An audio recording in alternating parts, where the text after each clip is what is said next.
Good evening. We're going to be looking into another case that's going on, and I remember somebody bringing this to my attention while I was in the middle of like looking into the Sophie stuff, Sophie Long, and I was sitting on the couch tonight and I was eating some fresh tamales, and I thought to myself, you know what, I need to check this out, and I started looking into this, and I didn't want to get too far ahead of myself. What I wanted to do is I wanted to sit down with you guys and I wanted to look at this whole entire child abuse case together. Maybe somebody in the message box can bring something up, something else we could look at, point me in the right direction. But I like to look into these things fresh with people that may know more about it than me. And then I start to dig in deeper and deeper and deeper and look into things myself. I actually reach out to one of the parents and I emailed her or I asked her to email me so I could potentially get some more information on the situation to see if maybe she'll give me some information that we don't have. Not prying into the family's private matters, but something that could be public to give people more information that's seeing actively what's going on. So I'm going to pull up the actual YouTube page that I was on and I'm going to show you guys what I was watching. And it's sad. It's very, very sad. It's sad that you have to go to the extent of exposing things to social media just to get anything done. And then, a lot of times if the parents aren't required by a court order to remove the social media stuff, it could either be a tool for education in the future. It could potentially embarrass that child later on. It could draw harm or damage or something like that to a family of constantly being remembered, people commenting, after the situation's over, bringing, maybe pulling back on a scab that's already starting to heal. So I understand how social media can be good, and I also understand how social media can be very bad. So I want to look that up real quick. I'm going to bounce over to a screen share page, but you're not going to hear me say anything in the meantime. I'm going to pull the video up right now. We're going to watch the video together. We're going to go through the comments of the video together. And then I'm going to show you where I messaged the mother so you have proof that I'm doing my part. And I said, look, I do videos on stuff like this. I'm a child abuse victim myself, so I would like to reach out to you and communicate. And I left my email for her. I would love to get in touch with her to be able to talk about this girl. So I'm going to pull it up right now, and then we'll watch it together, and I'll get your feedback as it's going on. And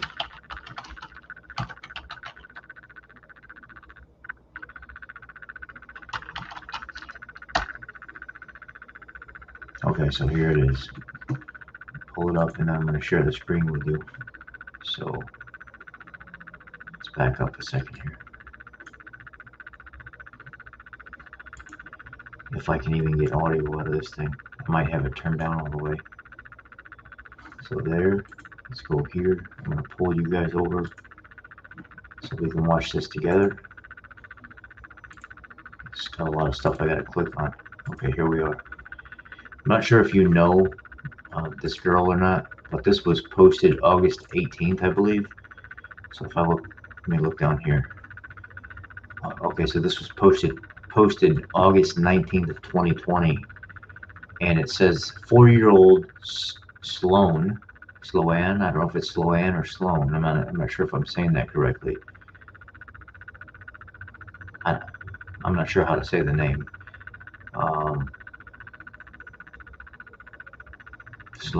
Sloan.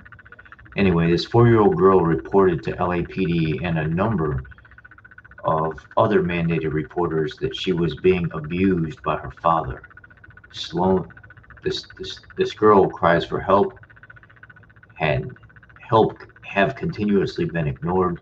Sloan was forced to go with her father, or else her mother, Simone, would go to jail for contempt, unable to fight for her in jail. So the mother had to give up the child, because if she's in jail, she's not going to be able to fight for the girl.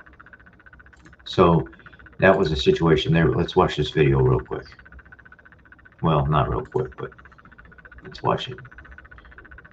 Let me turn the volume up over here. Maybe turn it up all the way.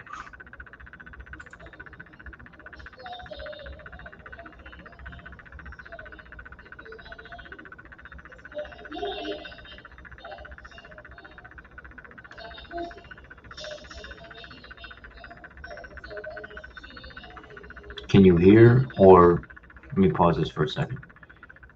If somebody's there, can you hear because this computer doesn't have very loud speakers. I'm going to play this one more time, and I want you to hear the audio. Let me know if you can hear it. I cannot turn it up any louder. What I can do is I can go get a set of speakers tomorrow so we can do this, in a more efficient fashion. But what I can do is I can put this on and let it play, and then I'll pull the video up on my phone where the audio is very loud, and you could actually hear more of what's going on. So if you can hear it, let me know that you can hear it, and it's fine. If not, I'll switch over to my phone and I'll play them together, and there'll be a few second delay in between, or maybe a second delay in between, but you'll be able to hear what's going on. Let me play this first.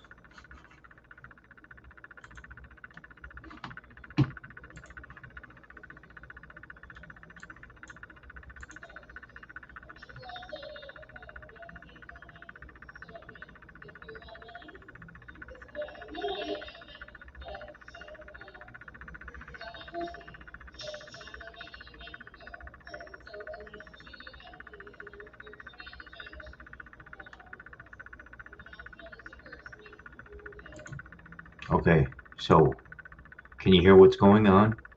Can somebody say something in the message box? If you can't, I'm going to switch over to my phone, or if I don't hear, if nobody comments and say like the next 10 seconds, I'm going to switch over to my phone.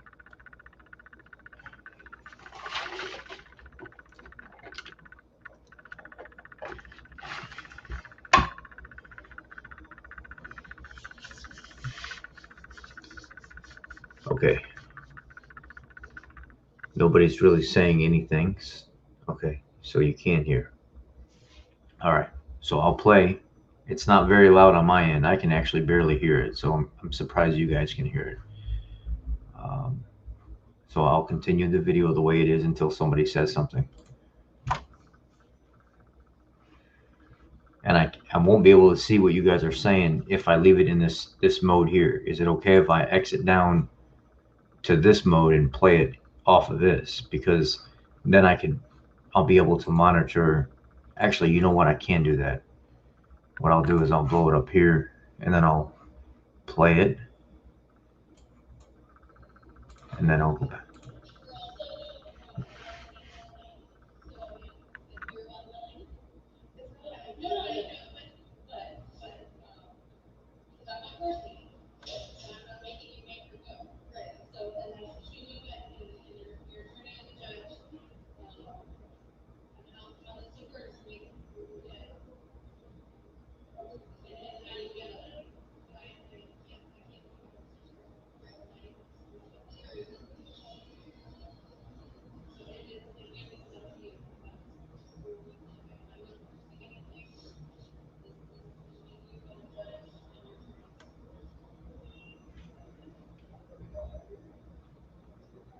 So if we can just pause for a second and kind of cover this beginning of the video. There's obviously some kind of officer there, and they're doing the exchange from the mother to her dad, and they're letting the mother know, I can't make you do anything. I can't force you to do anything. You know there may be some repercussions if you don't do it. The daughter is starting to understand what's being talked about, and she clearly does not want to go. She's already getting scared. She's already shaking her head no. She's already refusing. what's about to happen before she even completely understands what's about to fully go on and react emotionally to the situation. She's just now starting to feel those the whatever emotion is coming out of her. It's just starting to happen, and it builds up slowly throughout the rest of the video.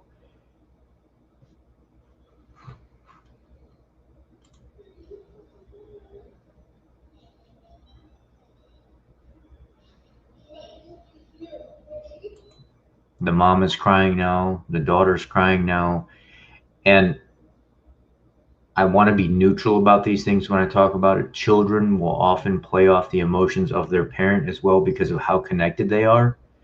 So a child may cry because something really is bothering them and something really is going on, but then they may see their parent crying and it magnifies how they're actually feeling because now that pain that their parents are feeling is now increasing the pain and the emotion in the child as well, so it enhances the effect even more. So now you've got a double situation of emotion playing into the reaction of the child, plus the pain that the child is crying from, that they're that's causing that to begin with, and then you have the sadness behind the mother crying that now compounds and magnifies what's going on with the child. So it's a domino effect. I mean, it'll just keep cycling, and it potentially increases and gets worse because now you have two very emotional parties, and you have two people that are unstable in a situation, and it's due to their right of being that way. So if you're a person that's emotional, you may react to this video as well. Like me, I'm already starting to get tears in the corner of my eyes because I'm feeling what's already going on before the video is even starting, before you even see uh, the situation, because of what I had to go through as a child. So it's it can be very emotional watching this stuff.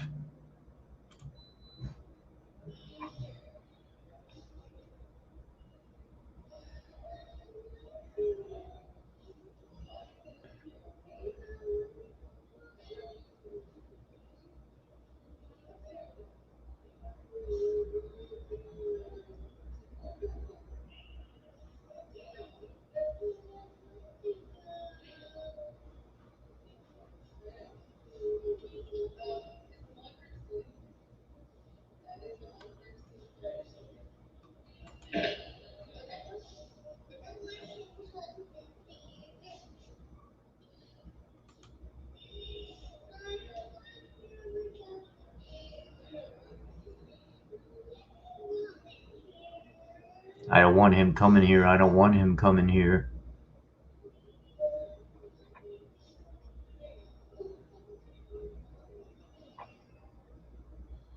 It's all she's saying is, I don't want him coming here.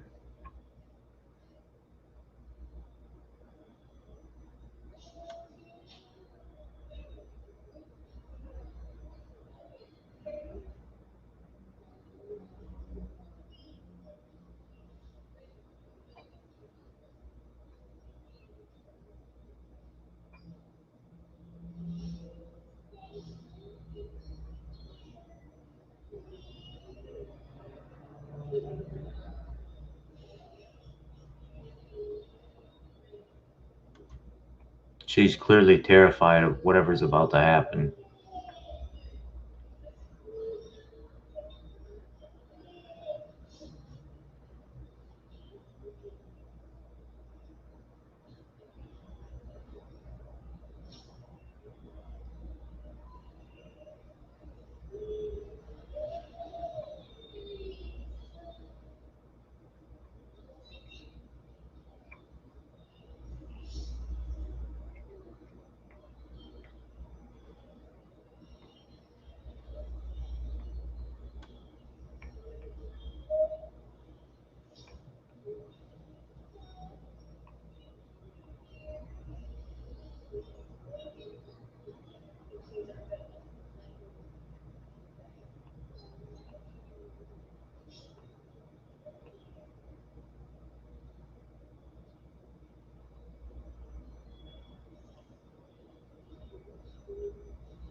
She wants her mom.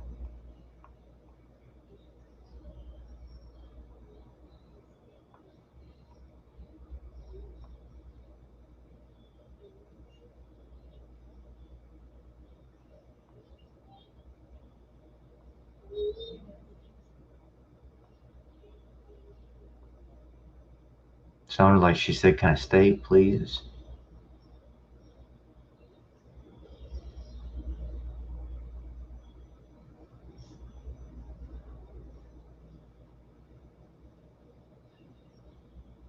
Must be another family member recording.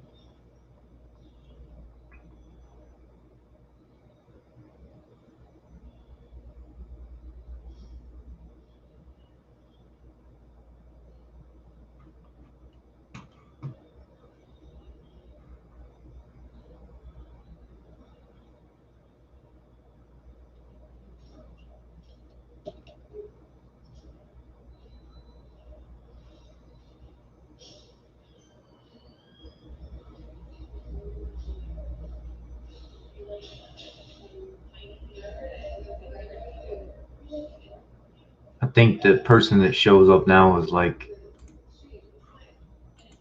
the mediator or like the liaison or something like that. I don't know the proper name for it, but I think it's like the person that would oversee an exchange or something to that extent.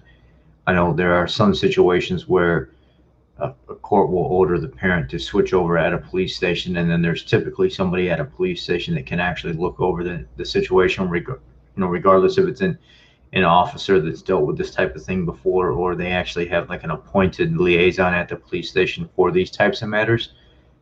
I think that is what happened here because I kind of partially watched the video before this, and they had asked for somebody or the person that was there before to come back out or something like that. I think I'm not sure if it's now or if it's later.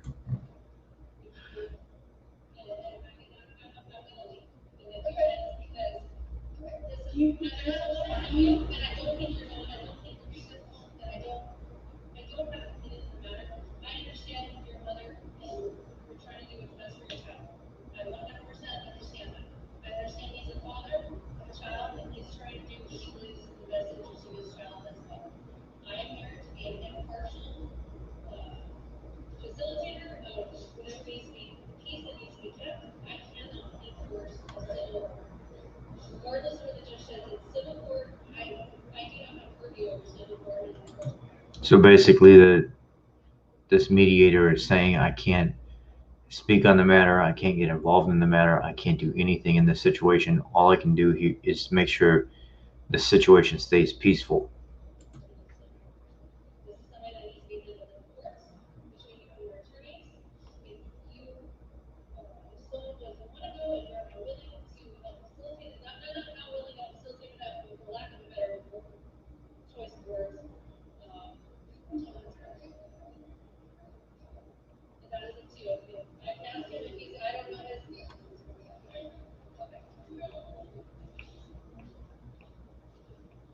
I think at this point she's going to ask the father if he would consider letting Sloan stay with the mom. She's going to go ask him some kind of question about the situation right now to see how he responds to the situation.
So I think at this point, the mom realizes, and I think they realize as well, that she's going to have to force her daughter to go with him.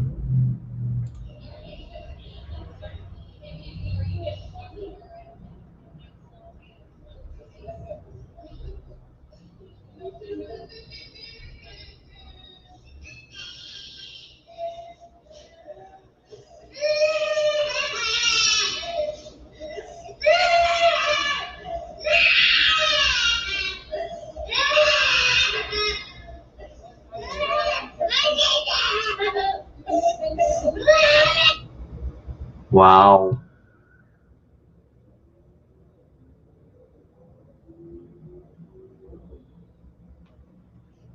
This this child this child is fighting with everything that she has not to go with this guy. If I was the father at this point, I would probably immediately look at this situation and say, I cannot do this to my daughter. I don't know what's wrong with her, and I don't want her to feel like that with me. Let's give him the benefit of the doubt and say he's doing nothing wrong. Let's just say for some reason something's going on with her. She doesn't want to go with him. As the father of that child at that point, you have the ability to say, look, I felt it was in my child's best interest based on whatever emotionally she was dealing with, that I protect her peace of mind, and I don't play on those emotions and make them worse and take her and let her stay with her mom, because something's going on, and I don't want to receive my child in that type of environment until I figure out what's up. What's the reason for this? Because there's obviously something traumatizing her.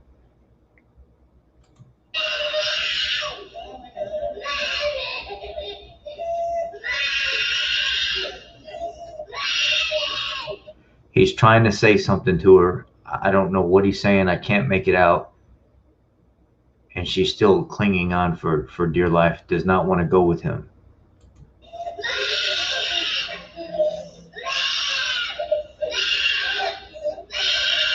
She's got like a handful of her hair or something like that and won't let it go.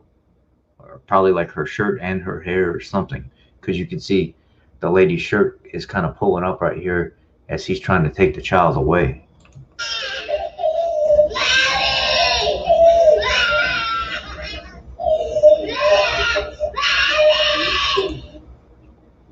I don't know if he's embarrassed right now. I don't know if he's mad or whatever. But just by the look on his face, from the time he walked up until he's trying to walk away, there's not a lot of emotion going on. Something to the extent of how this either is a normal thing and he's used to it, or it doesn't really faze him, or he doesn't know how to react to the situation. But it doesn't really look like there's anything there. It just looks like he's just, how you can tell what's going on with people sometimes just by how they display the emotion and the body language and stuff. You can look at a person's face and tell a lot about what's going on with what they're dealing with.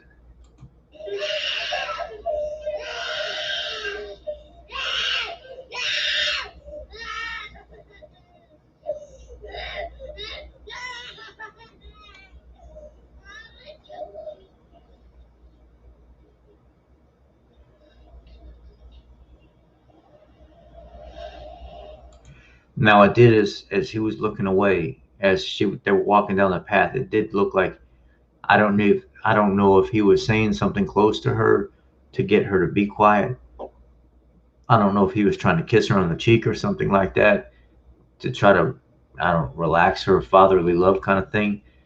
But it looks like from the point where he walked away, whatever he was turning his face to do, regardless if it was giving her sugar or saying something to her to calm her down, whatever it was, she wasn't having it and it wasn't working.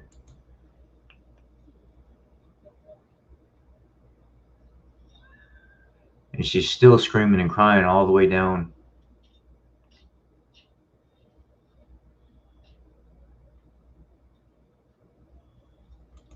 There's more emotion in this officer's face than there was in the father's face. Can you imagine what these officers have to go through having to deal with this type of stuff, not knowing what to do because their hands are tied and they can't do anything. He literally looks like he's terrified of what just happened.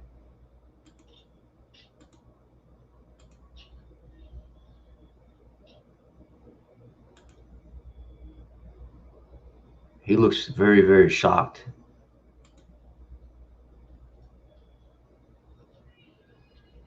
And she's still crying.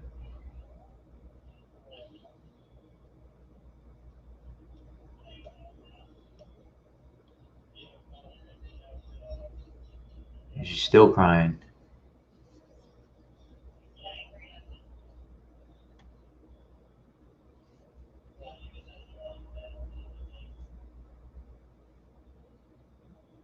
I still hear her crying all the way down there.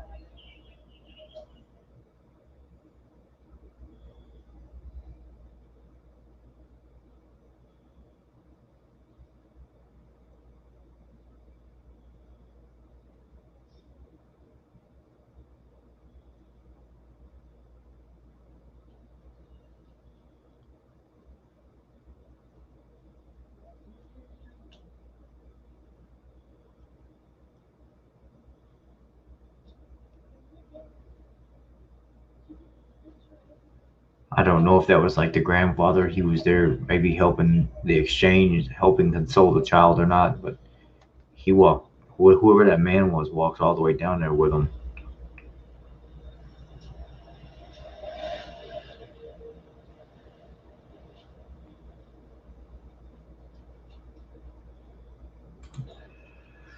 Okay. All right.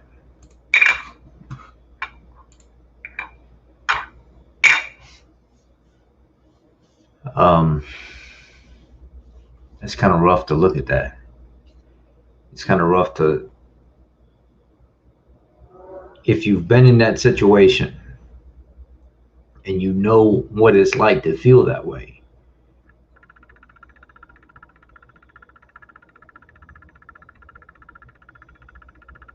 Then you know you can almost feel what she's going through.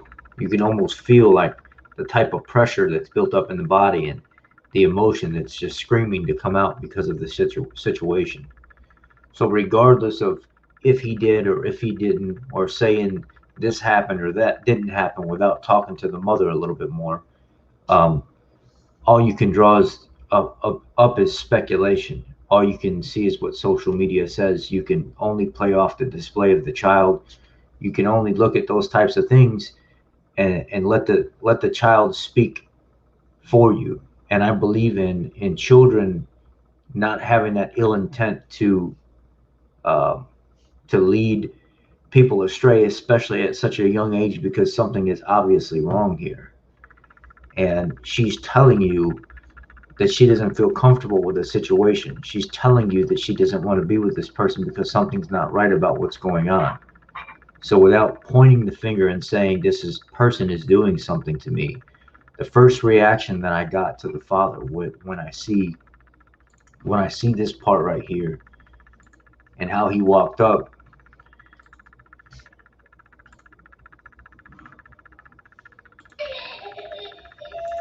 and how terrified she is right here, and how the emotion in his face doesn't change at all, and how he didn't step back and say, you know what, I'll tell the judge, I'll tell the attorney or whatever that my daughter was not in the right state of mind to be with me this weekend, whatever she was dealing with.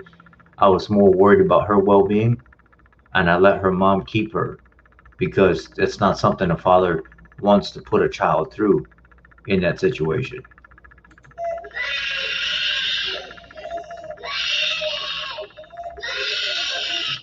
I'm just looking for some kind of emotional change in his face, squinty, like he's aggravated or he's sad or a smile, a frown, something, some kind of change. And I'm not seeing that through this entire transaction. And I'm not trying to point the finger at this guy. What I'm trying to say is she's not comfortable with him right now. And him just approaching like that and saying, let's go, without worrying about why the child is like that and asking questions is a huge red flag for me.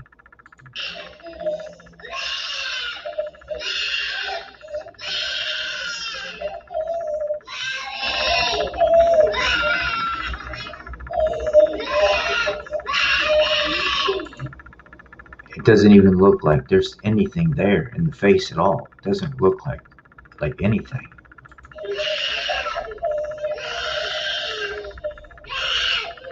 She's literally digging her feet into his torso, trying to push away from him.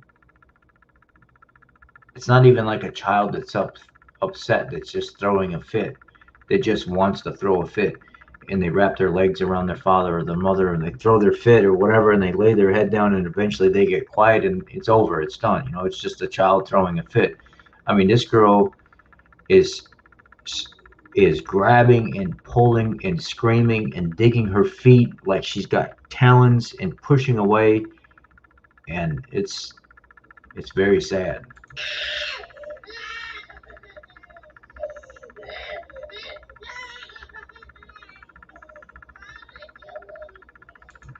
I want to go with mommy. I mean, it's rough. It's rough when you see a child go through something like this because you don't know how to react to it. You don't know. I mean, I know how to react to it because it's sad, but you don't know the situation. And until you figure more out about it, it's very hard to point the finger at people and say you did this wrong or you did that wrong without hearing the child say this is what's going on. The key here is the reaction of the child, what they're saying while they're going through that reaction, and possibly tell me what you're dealing with right now. And if I can't do that, if I can't hear that from you, I don't know how to help you. But the way the father reacted to this, the way he walked up like he didn't have any emotion in his face at all, just squatted down, picked her up, still continued to let her go through the situation she's going through emotionally, and then walk away still with no emotion on her face. And even when he was walking away, she still would not give up all the way down to the car. She wouldn't hug him. She wouldn't wrap her arms around him. She wouldn't do any of that. She just was not having any part of him. As a father, you have to back up for a second and say, I care about my kid too much to put them through this situation. So even though I'd like to have my 2-day weekend with them, I have to back up and say, as a dad, I may have to not be selfish today and let them have their time, let her have her time with her mom, and go through whatever it is that she's going through, and tell the judge, look, I willingly gave up my weekend. I willingly gave up my time because my daughter was she was an emotional wreck. Something was going on. Let's give him the benefit of the doubt and say, we don't know what type of abuse is going on, if it's on his end, and say, as a father, I don't like the reaction of him, and I think he handled that very poorly. So I want to go to the comment section so I can show you guys I did make an attempt to reach out to the mother, so you can see that I am doing my part to figure out more about the story so I can give you guys the truth. And we don't have to speculate. We can hear right from the horse's mouth on what is exactly going on. So if we look at some of the comments here, this is why some parents go crazy and kidnap their own children, because CPS is useless. And you know what? A lot of that statement is true. You have some really good CPS workers, and you have some really bad CPS workers. You have a lot of facilities that are low on employment staff, and they just hire whatever they can get. It kind of fits within the threshold, but it's not necessarily kosher for the job in general. You should be hiring the best people to deal with children, but oftentimes that's not what's done. There's a lot of politics involved in CPS. There's a lot of people that take bribes and move children around for money and things like that, or they feel facetious and they don't like the parents' attitude, but they start taking things personally when them and the parents don't get along. So a caseworker might step in and say, well, I'm removing the child.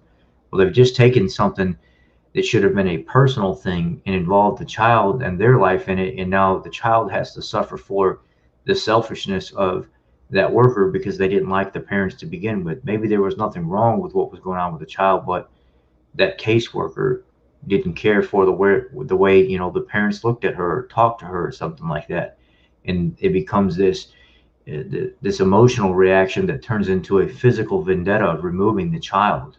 And the consequence is corruption, politics, money is involved in a lot of this. So that's That's the sad truth behind a lot of this. This is why, how is he still taking the child when clearly she doesn't want to go with him? She clearly wants to be with her mom and is crying for help. Knowing she does not want to go, he's still, dragging her away, which is absolutely correct. It's extremely, it's saddening to see a father still put the child through that, knowing that something's really wrong.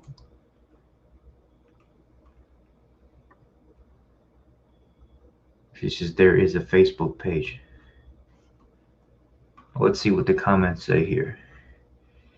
He has no heart.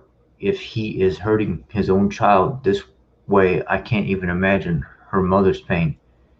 The mother saying, please share to Facebook. Is there any news on Sloan? Sloan? I don't know how to say her name correctly. No Facebook page. Bring Sloan home. Please go there. Bring Sloan home. So that's another page we need to go to real quick. So while we're looking at that, I'm going to try to find that Facebook page so we can investigate it as well while we're here trying to draw up as much information as we possibly can. Bring Sloan home. I don't know if that's a page or not.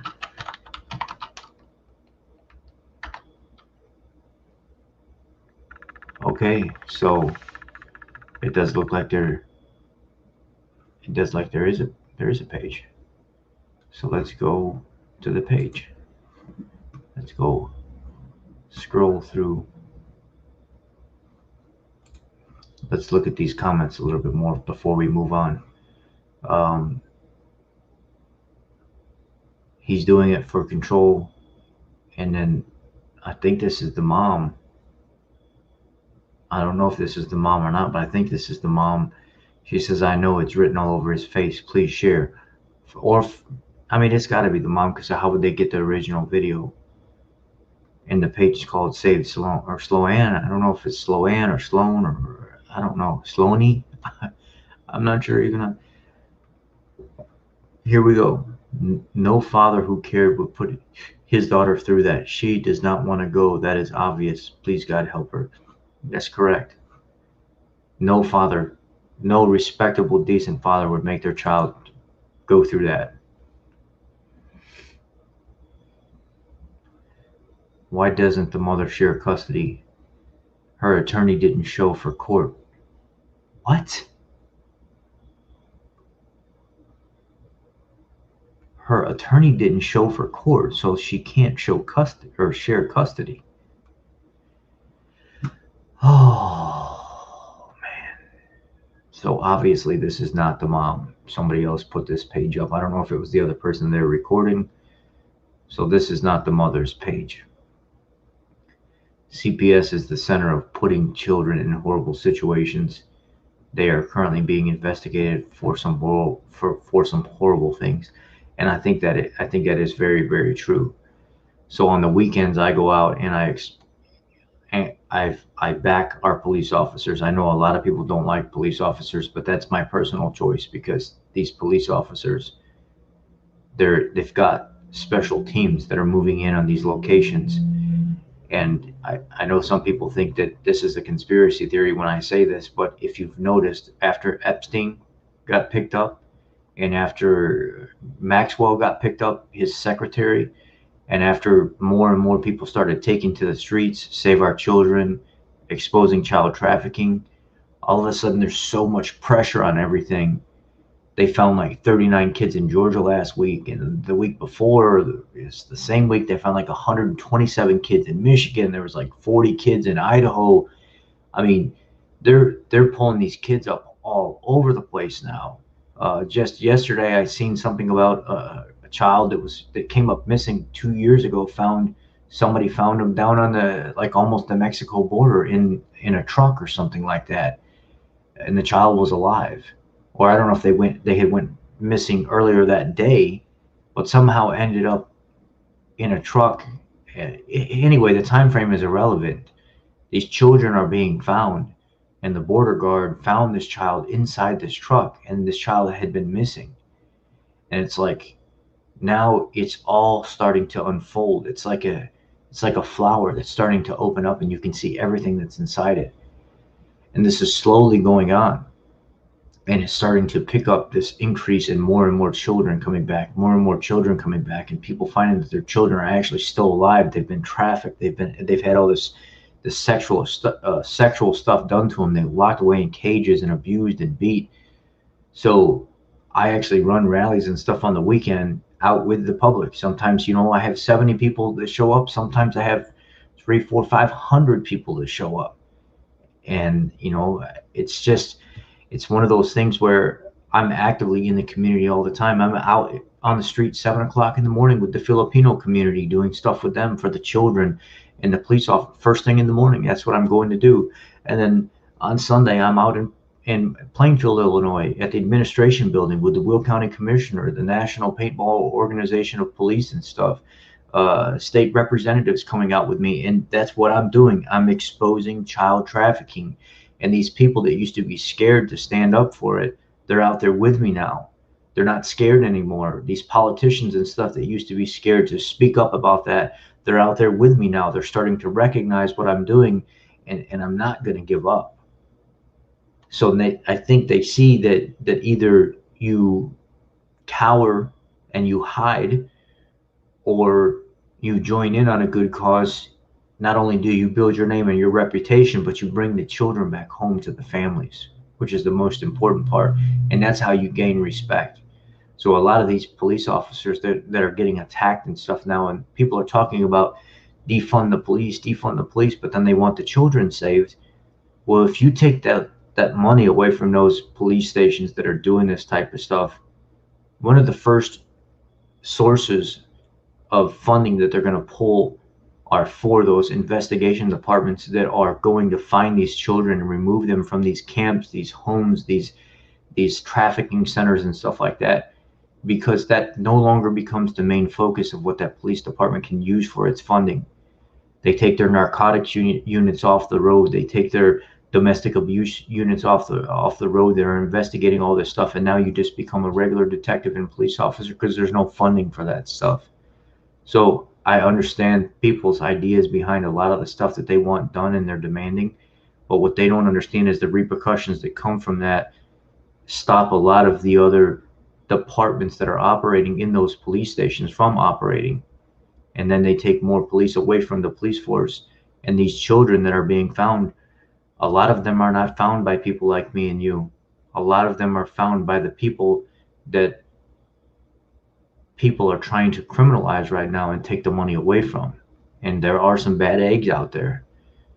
But in order for me to bring children home to families, in order for me to be the voice of a domestic or some kind of assault going on a child, I have to be able to rely on the people that other people don't like, because they are the ones that find these children.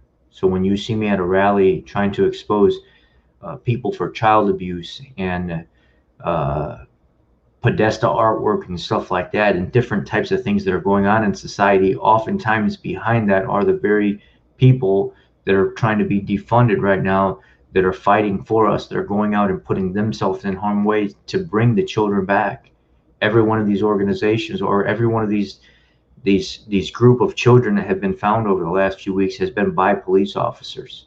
And it's not a dozen, it's not 2 dozen, it's 40 children, 130 children, 75 children that are found in people's homes. They're stowed away in crates and locked away in rooms and stuff like that on little small compounds. It's much bigger than us thinking that we need to defund the police because of some situations that we might be able to change in our lives and be a better person, so we don't have to deal with the police, so we can continue to bring our children home, and maybe allocate some of that money to those departments that are trying to expand child investigation, assault on children and stuff like that, sexual abuse to children and stuff like that, so they can increase their force on that side and start focusing on that more.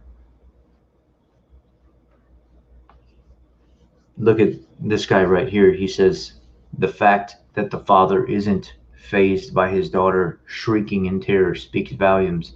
I couldn't have said it better. This guy hit it right on the head. I wish I would have said that earlier like this. I did say it, but it wasn't as good as what he said it. The fact that this girl in this video is just the sounds that are coming out of her body, and it doesn't even look like it phases him. Is terrible.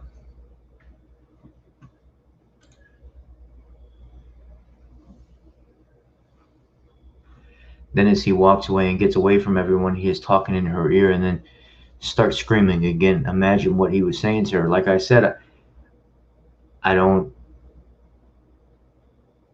I don't know what to say, because I mean I couldn't hear what the guy was saying. I couldn't understand what he was saying to her next to her face. Save Sloan. I'm so very sorry. I wish there was more me myself could do to help, but I have my best friend sharing on Facebook, and I'm sharing on Twitter, hashtag her name. That's all I can do from home is share, share, share. I have even shared your GoFundMe page as well. I bawled my eyes out hearing your baby scream. My heart shattered. I can't imagine being this helpless in a situation like this. Just take her to the doctor every single time she comes home with him. Do not change her clothes. Just take her to the doctor, even in an emergency room. Don't matter. Get medical proof too, since this poor little baby's words are not good enough for these heartless assholes.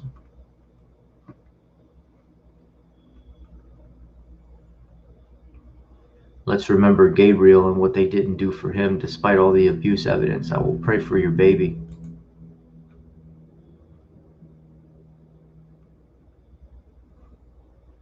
Yes, remember Gabriel. There was a ton of stuff on him. Poor baby. Thank you for the prayers. I've never prayed as much as I am now. So maybe this is the mom. And maybe earlier she just answered with a generic response by saying the mom's lawyer didn't show up to court because she didn't want to say my lawyer. But now she's answering as if,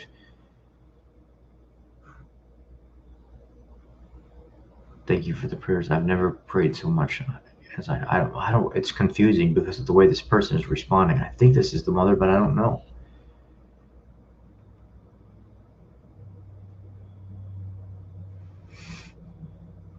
I'm so glad somebody's showing the monster's face. He is a horrible parent and human being for doing this to his daughter and for making her go with him. She obviously is scared and fears him. That's true. This person says not Child Protective Services not protecting the child again, which oftentimes that is the case. It is a very, like this, like right here, very corrupt system. Here we go. I'm just wondering why the father didn't ask his daughter why she didn't want to go, or express concern of why his daughter was so scared and so uneasy of going with her father. That's it. That is it. That's exactly what I want to know. I want to know why. Okay, so she did get back a hold of me. Look right here. This is the one I left the message on I told you guys about. I messaged her. I said, can you email me? I do a lot of videos about stuff like this, and I'm a child abuse victim myself. And I meant to say, I just have some questions if you don't mind. And then I left my email here for her. So maybe we could check the email now while we're on here and see if she responded.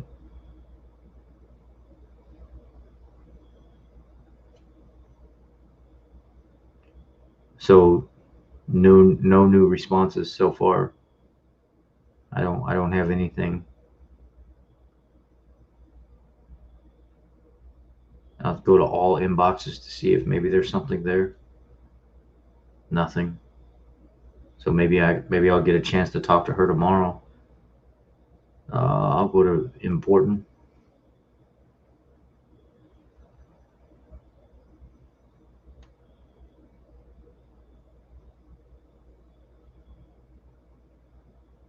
Nothing. So no email. Hopefully we'll be able to get some kind of email from her tomorrow to figure out exactly, maybe I can give you guys a lot more information than this to sit down in a private setting, and just very nicely and calmly without picking too much, figure out the situation at hand here. Um,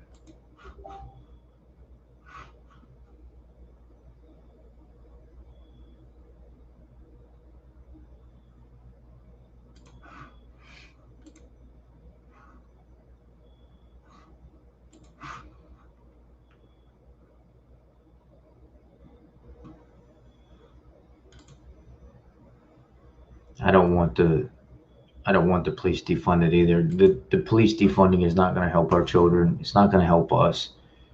And if you guys don't mind, maybe I'll do a video tomorrow talking about what I think as a military vet, as a combat strategist, as somebody that understands exactly what goes on in very, very horrible, horrific situations. Some of those situations that people or police officers are not going to be able to, well, they'll never be in, and how I would handle myself. And I wish that they would let me work with them in the department to assist in different types of training and takedown techniques and stuff like that, while you're in really rough situations. But I know they're not going to listen to me. But we could go over some things. If that's a video topic that you guys would want to talk about, I'd be willing to do that. Okay, so we're gonna back out of the YouTube video, and I want to go with you and check out the actual Facebook page, because I did find it and I have it pulled up right now. Let me just check and make sure you're seeing what I'm seeing. Okay, you are.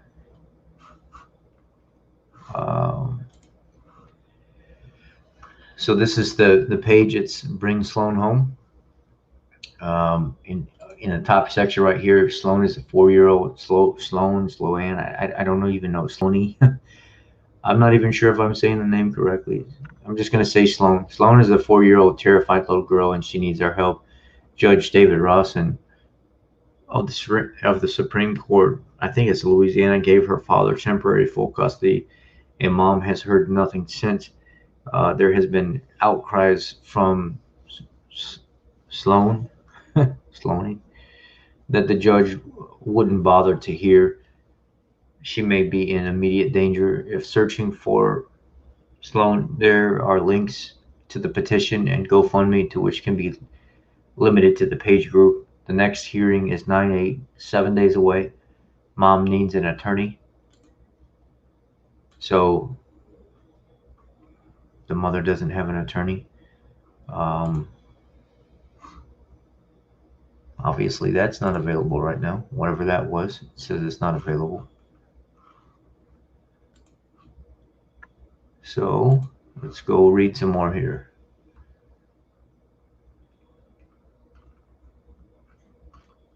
Now it's making me join the group. Okay, I can join. You can finish your request by answering these questions. You must agree to the group rules and answer all the questions to join. You can choose multiple options. I understand. Do you believe in Bring? Yes, I do. Are you affiliated with the Father in any way? No, I'm not. I agree to the group rules, of course, always. You cannot prove it and don't post it. No politics or arguing. Absolutely zero threats. No hate speech. Respect everyone's privacy. No promotions. Be kind and courteous. No blocking admin. Do not post the father's name, picture, etc. to the group. Do not interact on father's social media. Okay. Submit. It's probably not going to accept me right away. But in the meantime, I think you can still, not that. I think you can still look at what's posted in the group though. See more. So this group was created September 1st of 2020.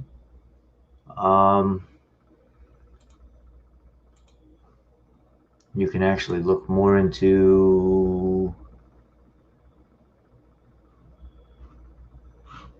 let's back up.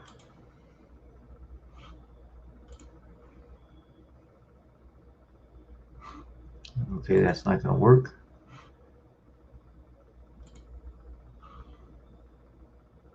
Huh. Okay, so it's not really letting me in the group right now until I'm accepted, but here's a post right here that somebody put in Bring Sloan Home. Sloan, I'm not, again, I wish I knew how to say the name correctly. We could try to contact people in her home state to demand that they listen to sweet Ellie. Ellie is 2.5. Okay, so this is another situation. Another girl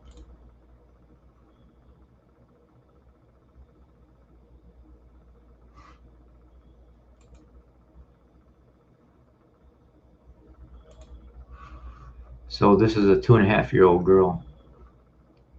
Please remove if this is not okay. Who is this jerk that it on Twitter making these accusations? I don't see any of the mother's family doing this stuff. Can I click on it? No, I cannot click on it. I have to be part of the group. It sucks. So it looks like somebody, I don't see any of the family doing this stuff. So why is it fair that that his people can do it? My heart breaks for you, mama, and you will get her back. This is when Sloan started freaking out.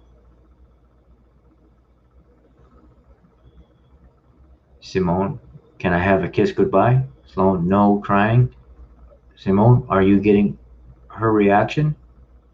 Son, yes, I am. Sloan, I don't want to go. I don't want to do some. She starts crying. I want to watch a. Okay, can we do it tomorrow when I pick you up?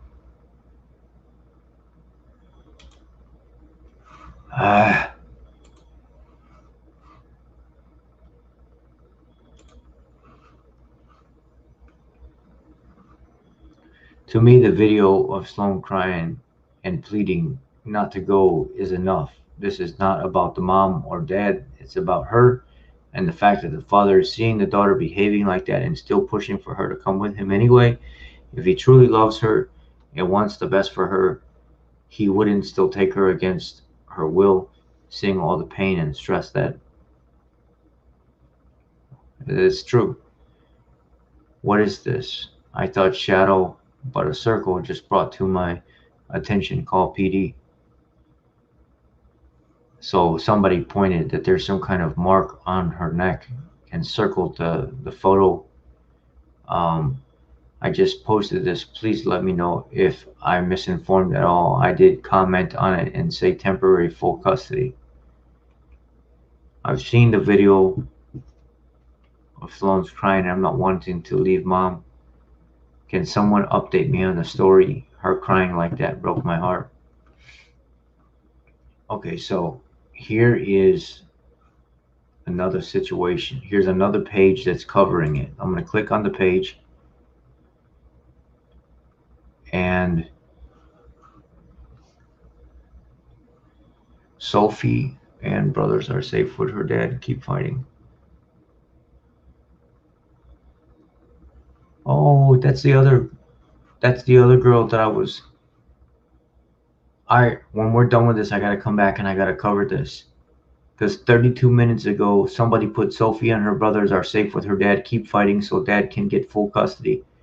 So Sophie Long, maybe she's back with her father right now. That's amazing. I'm hoping that's the situation right now. I really hope that's the situation right now. Sorry, let's go back to what we were talking about. Here.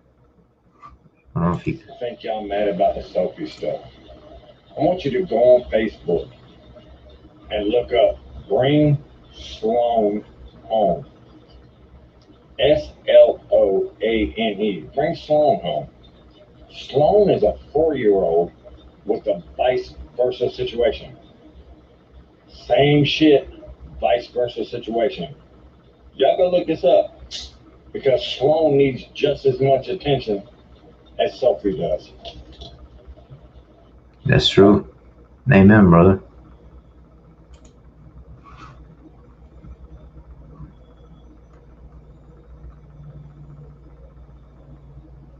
Here.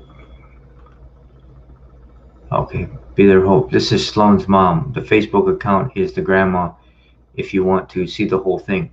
Okay, so the Facebook account that we were looking at, it was the grandma responding on there. Maybe that's what this means. Let's watch this again. You ready? Her face is super wet, just crying tons of tears. You ready? 3, 2, 1, go! Welcome to the Red Kingdom. Going live to help tell Sloan's story a little more. Yeah. Okay, so Becky Thompson, I want to thank everyone for all your kind words and support. I just wanted to stress that we are all here to help save Sloan. Whatever happened 4 years ago should not be the impact. It is what it is happening now. So if we could refrain from using his name and do not post his picture anywhere in the site, crop him out and do not engage with him and stay away from his profiles. If he finds out, it'll only make things worse. I'm afraid for Sloan.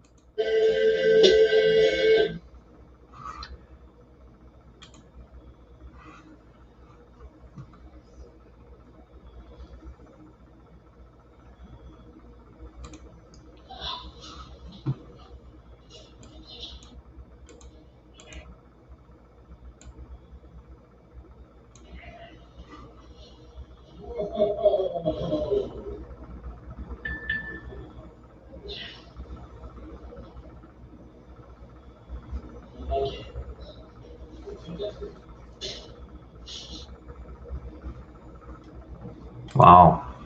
Let me look at that again. Bobby Esser. Sloan has gotten so many gifts that she asked me to check the mail every day. This is what showed up when we checked the mail today.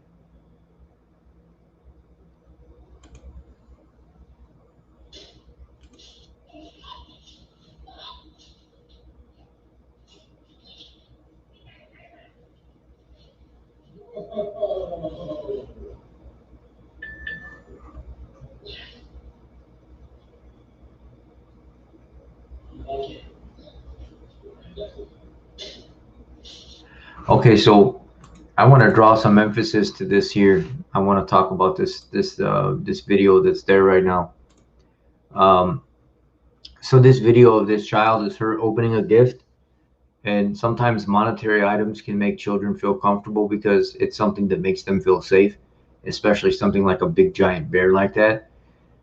Also, the guy posting the video seems to be the father or whoever it is in this video. They look very much alike. I don't know if Bobby's the same guy or not, but they have the same facial structure, the same skin color, the same hair, the same look like to be the same build based on the shoulder profile and stuff like that. And by the way it's being reported, they're reporting it as if they know the daughter and showing the actual physical image of the daughter opening the gift. So when it comes to something like that, you have to take things with a grain of salt. So I'm glad that she's happy. His name is Bobby Ashurst. Okay, Bobby Ashurst. Let me look that name up real quick while we're on here. Check this father out while we're here as well.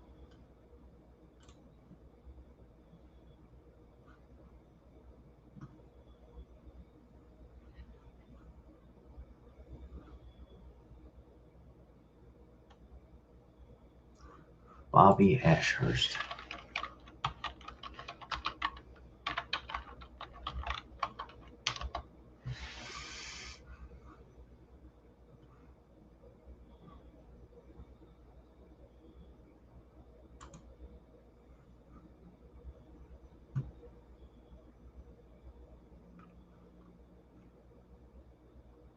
Okay, so it is her dad.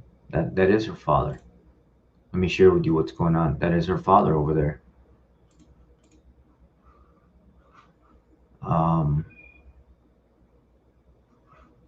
Let me figure out how. Oh yeah, screen share, stop screen share, start screen share.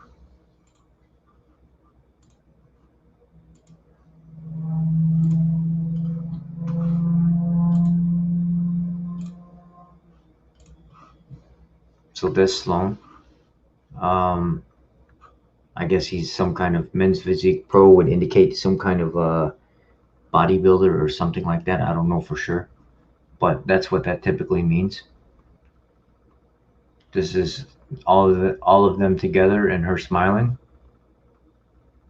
But children, can often fake that stuff. Good thing Sloan asked me to check the mail. Otherwise, I wouldn't have realized this was sitting out there. She now thinks every day there will be something in the mail for her.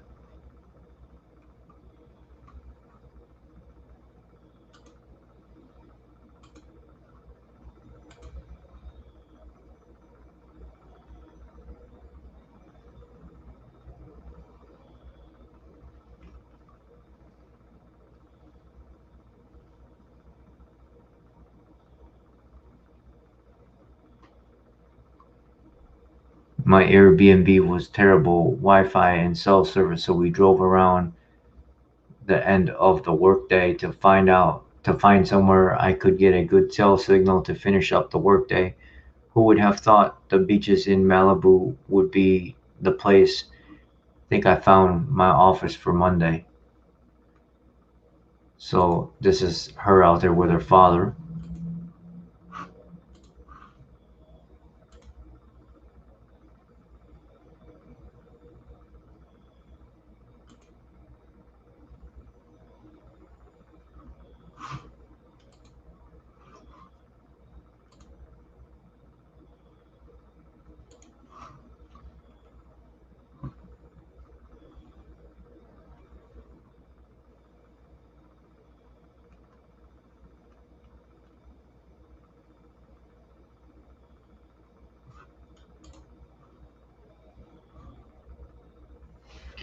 Let me look at this.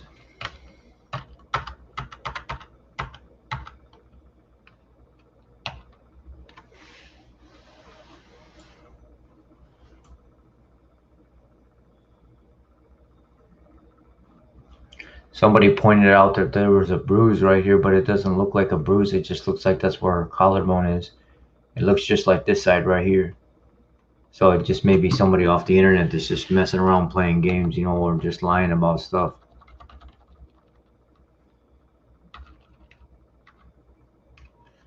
You never know.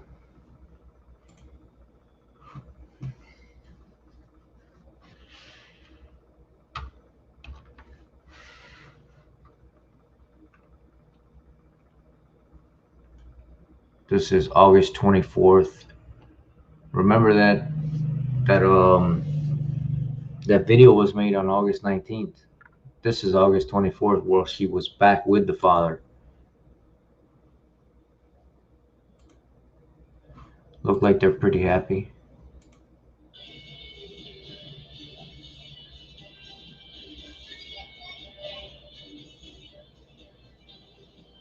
There she is up there.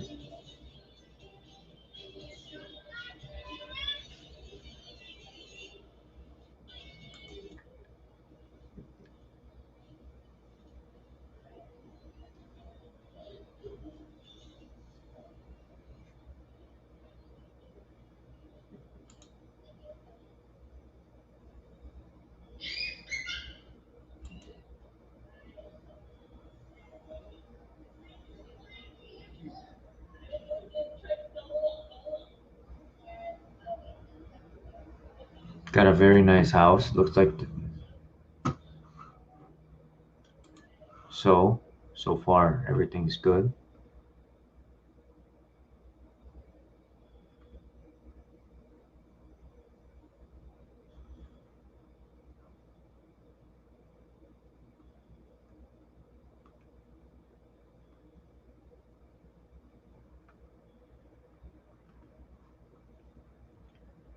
So this is the night after that video was shot. So the video where she was screaming and everything else, and this is her the very next day.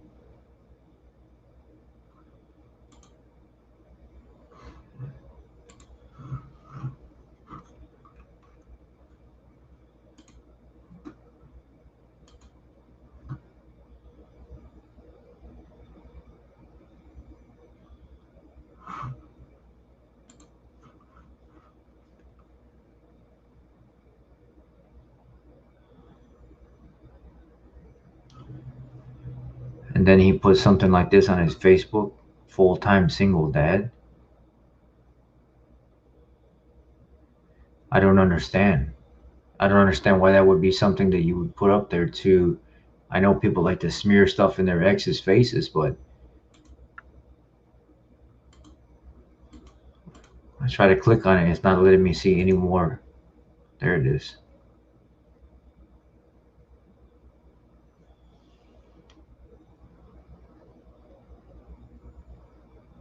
All these people saying really positive things about him being a father.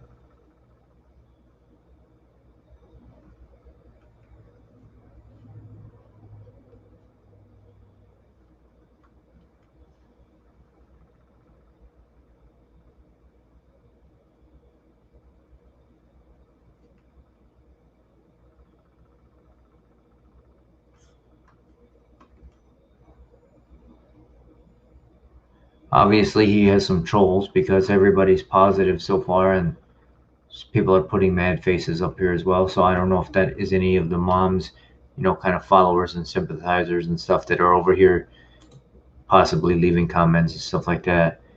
Um, he obviously removed 2 videos or something right here.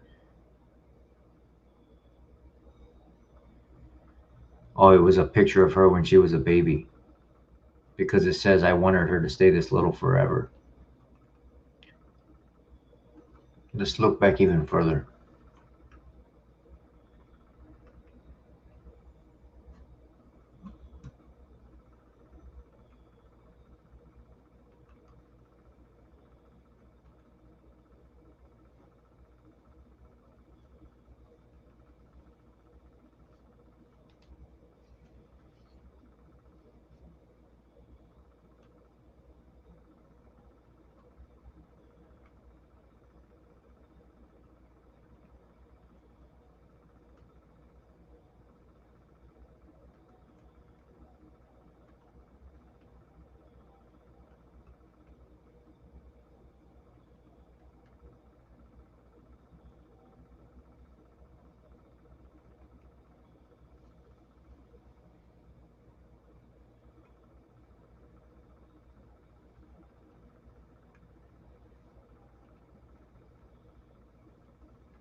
So I'm not seeing anything so far. Where are we at? June 5th.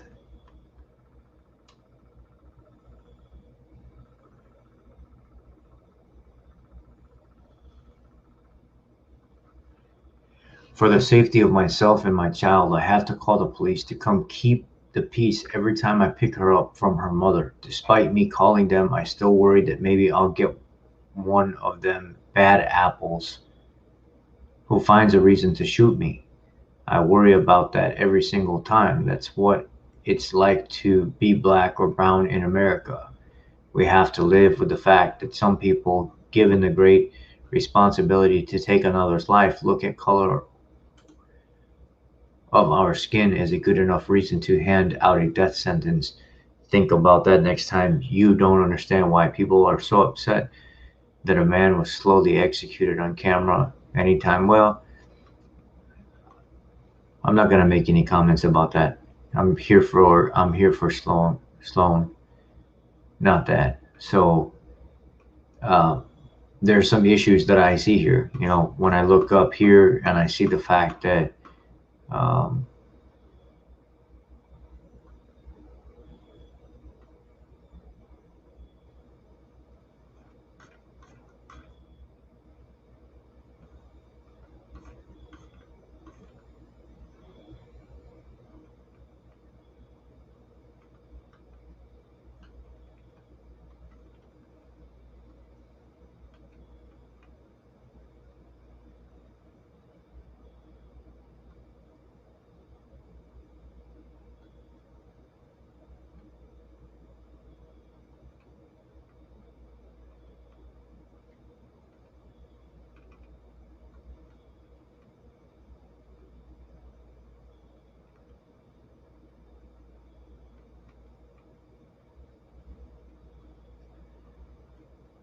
so this was the first picture since all this is going on that I seen of him with her, but it was months ago. She looks very happy. I mean, I know it's ice cream. Who wouldn't be happy? But um, they're brushing their teeth together.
Good job.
So I don't really see anything.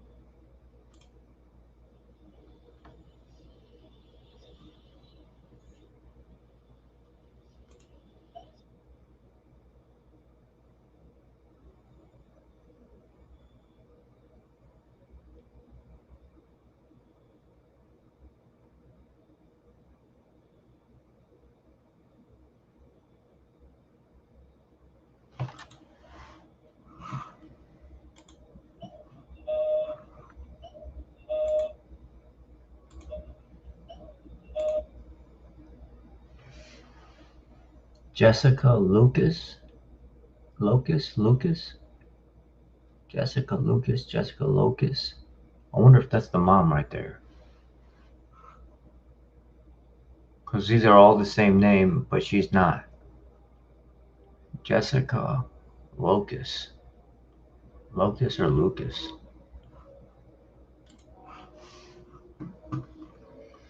So far, I've seen nothing crazy about this page. I mean, this page looks pretty good. It doesn't look like there's anything wrong with this page. So, looking at the father, he looks like a pretty normal guy. Now, what is exactly going on inside his home? I don't know.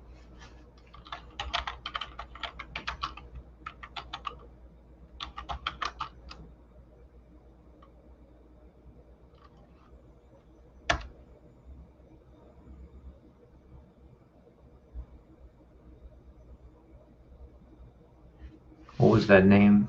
I gotta go back.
Looks like Jessica Freeman.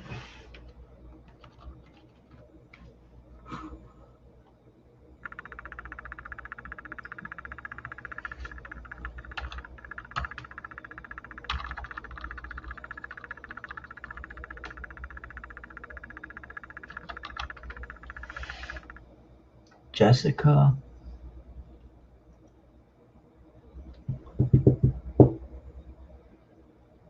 I can't see the damn last name. Jessica Lucas? Lewis?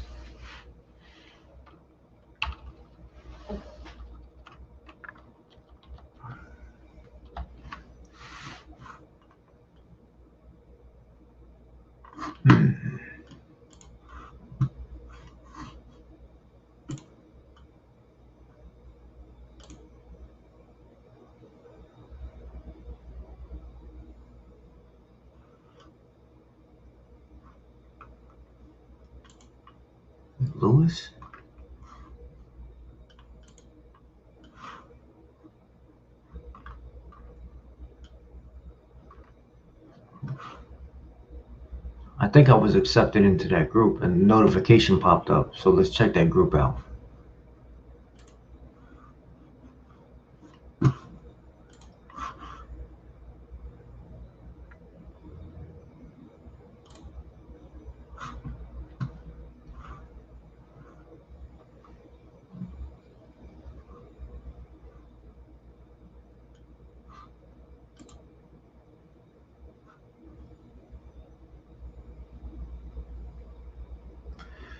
So there's a girl named Sloan, and there's a video going around from August 19th on the transfer of the mother to the father.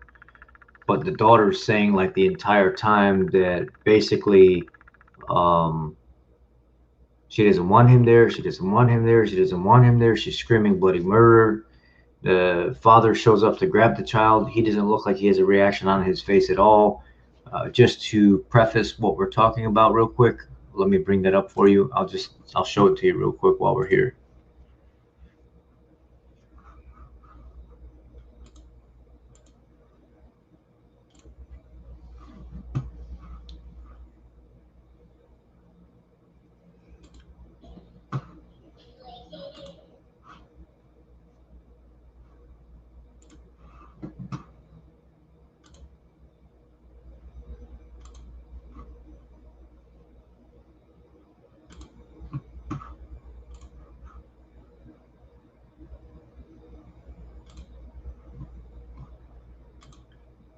Okay, so here's the video that everybody's kind of like really, really crazy about.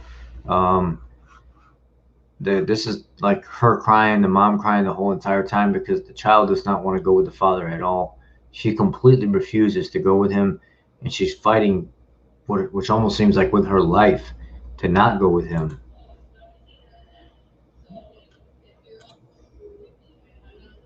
This is where she kind of starts to cry and pull on her mom and stuff like that and explain that she doesn't want to go with him. She doesn't want him there at the police station. There's just more crying, and it starts to intensify. It's just several minutes of her crying and crying and crying. And then she goes over with whoever that is, probably some kind of family member, sits down with them. The mediator comes out from the police station to kind of let them know, look, I'm not going to pick sides. I'm not going to get in the middle of this. I'm just here to make sure everything gets transferred peacefully. This is the mom. She's kind of breaking down. She's been breaking down and crying the entire time. And this is where the father comes to pick the child up. And the mediator basically says, you're going to have to grab the child and take her to him. So this is kind of where it all gets really crazy.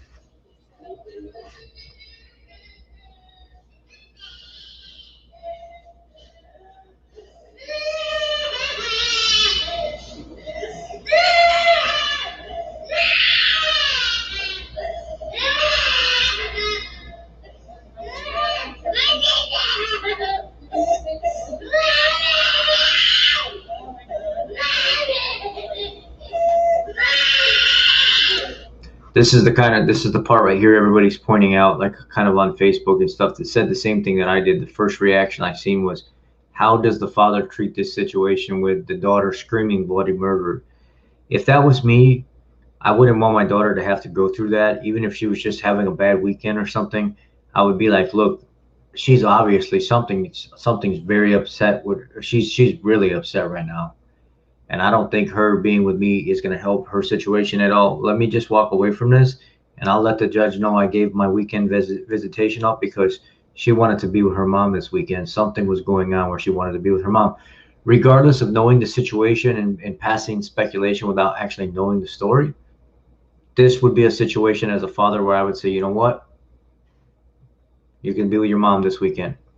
No hard feelings, no harm done. You need to be with your mom because that's obviously who you want right now. And then when you look at his face, it doesn't show that he has any really emotional stance on the situation. No squinting, no tears in his eyes, no being mad, no confused, no embarrassment. Just very stale, like he doesn't have any feeling at all.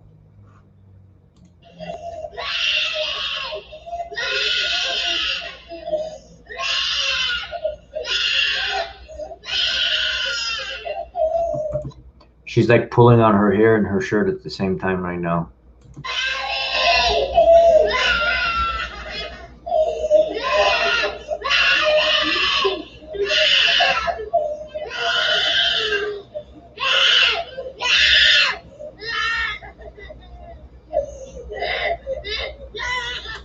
So no matter what, she's fighting. She's not giving up. And then here in a second, you see he kind of turns towards her face and he either says something to her, and she still didn't care. She just started screaming and crying again. I don't know if he was telling her to be quiet or what he was telling her to do, but she still didn't like it, and she just got louder. Right here is where he kind of turns towards her. It looks like he may whisper something in her ear. I'm not sure.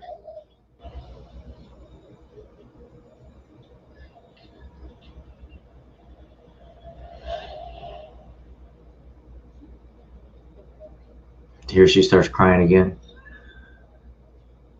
You can hear her all the way down the street. So this is what originally cracked everything off right here. That was the original reason why people on the internet started like really expressing the concern for this child. And this is what led me to start investigating the situation.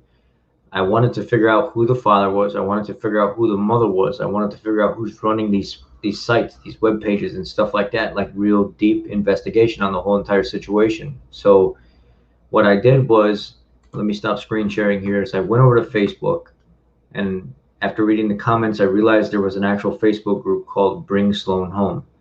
So I go click on the Facebook group, and there is an actual group called Bring Sloan Home. And they're kind of talking about the situation and stuff a little bit, but there's nothing crazy. It says there's a 4-year-old girl terrified. She needs our help. Judge David Rawson of the Supreme Court. Let me see if I can. I probably didn't even screen share that with you. I forgot. Let me screen share it.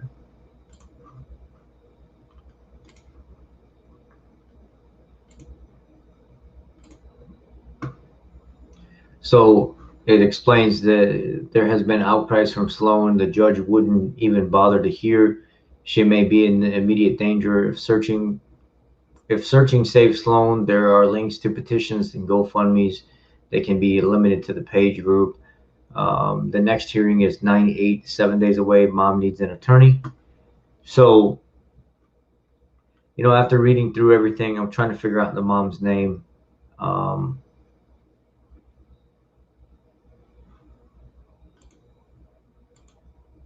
So this person here says, I've been getting a lot of requests to cover the story of this little girl. Sophie lives in Texas.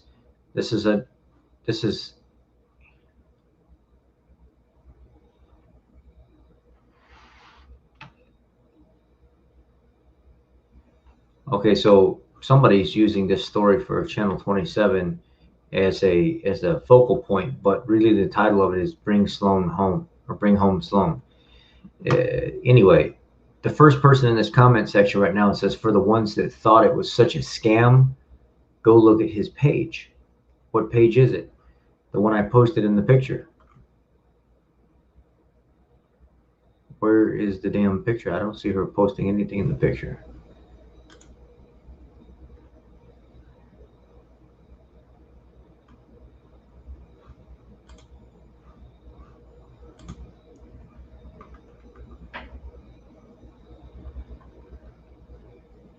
We need to be the roar of these babies. Actually, pretty sure this is a scam. Do not donate for a news to hear your story. Be your own voices.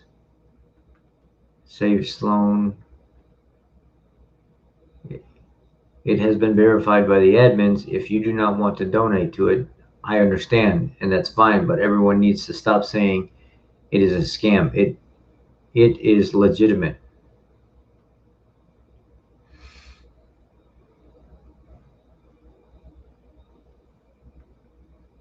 This person saying, hey, this whole Sophie thing or this whole Sloan thing is a scam.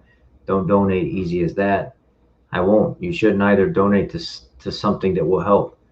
Ladies, this is about children. Admin will determine scams. When it comes to our children, we will question everything and judge no one. Just scroll past.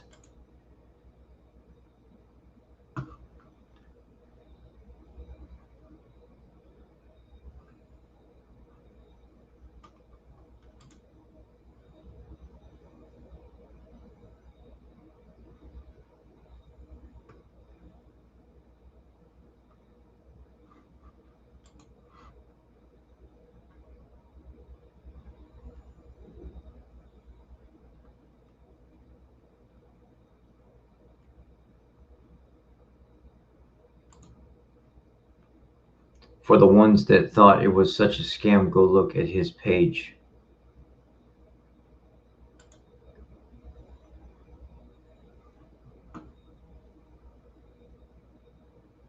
Channel 27, they're going to do a story on Sloan.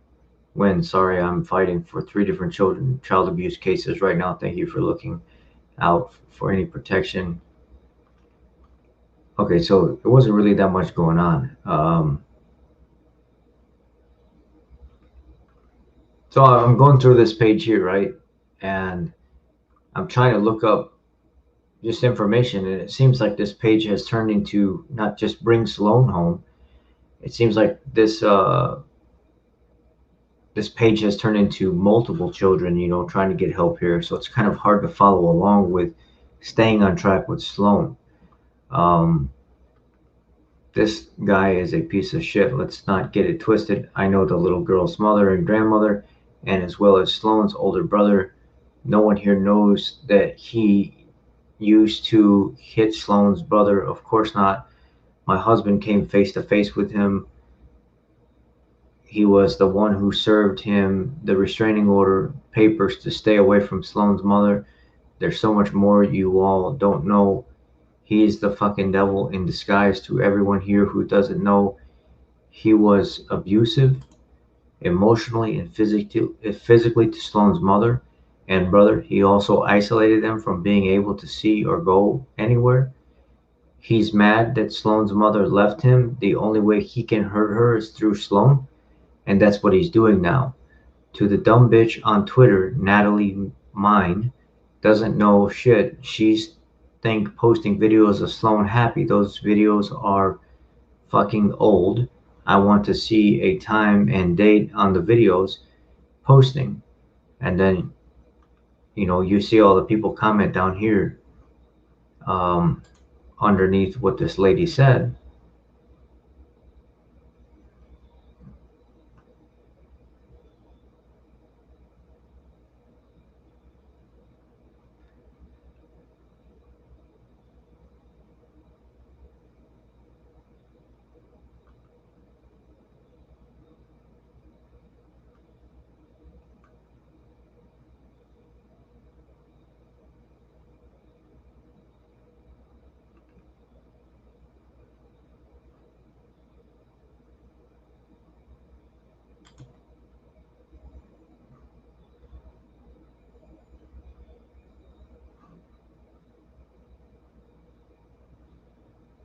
So somebody put a tweet out that said no loving parent could watch their child cry like that with a straight face. If my son cried like that, I would let him stay with his dad. I wouldn't put him through that pain. That's exactly what I said. Um, and then he replied to that tweet with some kind of meme or gif. I mean, the guy doesn't seem like he really cares that much about like what people are saying. A lot of guys that are into like bodybuilding and they're on roids and stuff like that, performance enhancing drugs, their emotional status is completely skewed as well. There's some things that over affect them or that affect them at an advanced level compared to other people, and then they get mad and sad and all this other stuff very easy as well. And he's some kind of smaller pro bodybuilder, so I'm sure he's dabbling in some kind of in performance enhancing drugs as well. There's no way you can compete and be successful at a pro level without dabbling in them. It's just a fact. It's how it is now. um, and then I found the father's Facebook. So I went here. His name is Bobby Ashurst.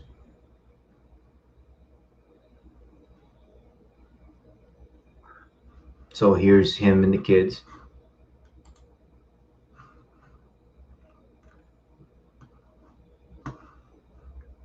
And if you scroll, they're pretty happy overall. She's opening presents. Um, she's with him at the beach. And these are new. These are like new with recent. August 26th, they're playing with a fake money and, play ice cream set. And then they're going swimming or something here with their outfits. Somebody even posted and circled this little image right here on her neck. I just blew it up earlier. It's not actually a bruise. It's just her collarbone. This is all the girls together playing together, and they're doing tai chi and stuff like that. They're having a good time. Nobody's. This is her coloring the day after the video was made that I showed you earlier, and he posted, "I adore her," and she's coloring in the middle of the floor. Um, if you scroll back even further, back in the beginning of every video that he has up, she's really happy, and this is him right here. He's some kind of like semi-pro bodybuilder or something like that, or maybe pro bodybuilder. Obviously he's a Democrat. Everything's anti Donald Trump, and um, which that's to each their own. It's just the personality type I'm drawing to you. He here talks about the struggle of going to pick up his child and not knowing when the police show up, because it has to be a police transfer. If they're not, if he's going to have something bad happen to him because of the color of his skin. Um,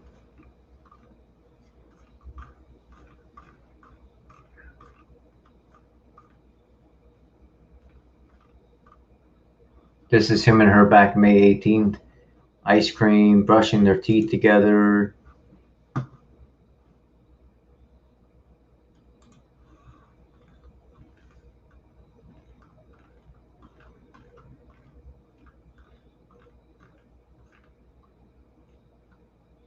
This is her with an iPad, and he recorded her saying, "Daddy, I love you." Out of I think he maybe bought that for her. Some kind of big, giant, massive iPad. Um, this is her laying on him at home with her feet on his face and stuff. And that date is that date is April 28th.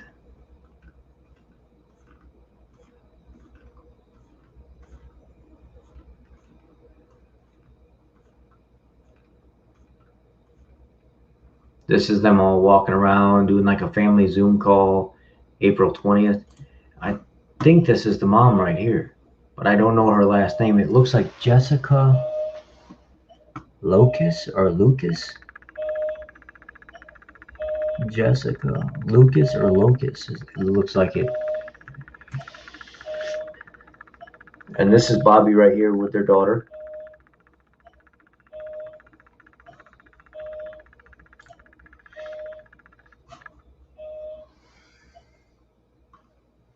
And somebody was saying post a video with a time date stamp. Well, these are time date stamped, or else they would be gone if they tried to manipulate them.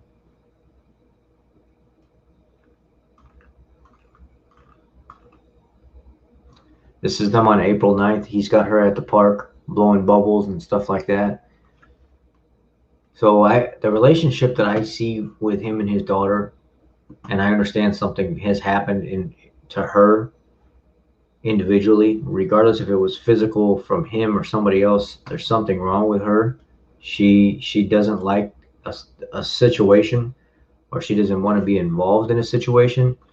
What I'm struggling with is, I know this doesn't paint the entire picture of what's going on, but everything that I see from, this is back to April 7th. Let's see here. Pictures of him and her, and all the stuff they're doing together and stuff like that. And he lives in a nice house. He has like a hobby that's, he's into fitness and stuff like that. And all the way back to March 25th, my heart posting pictures of her. And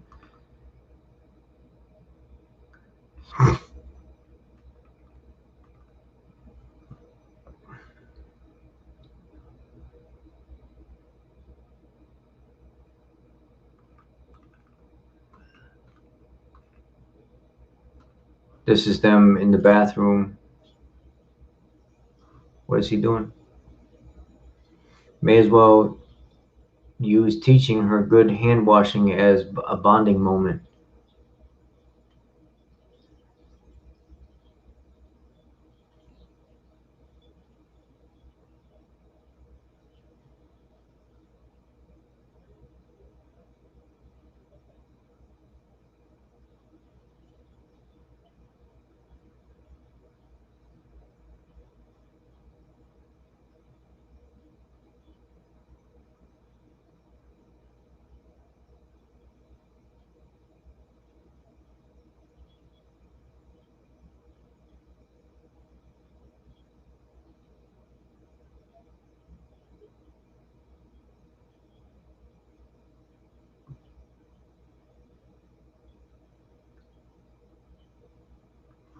Okay, so I can't find the mom though. I tried looking for the mom. I tried looking for that name, and I can't pull it up. You see here, I said Lewis, Jessica Locus.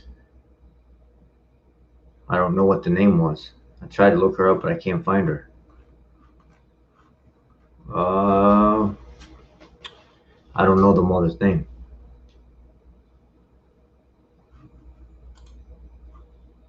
If I go back to my profile,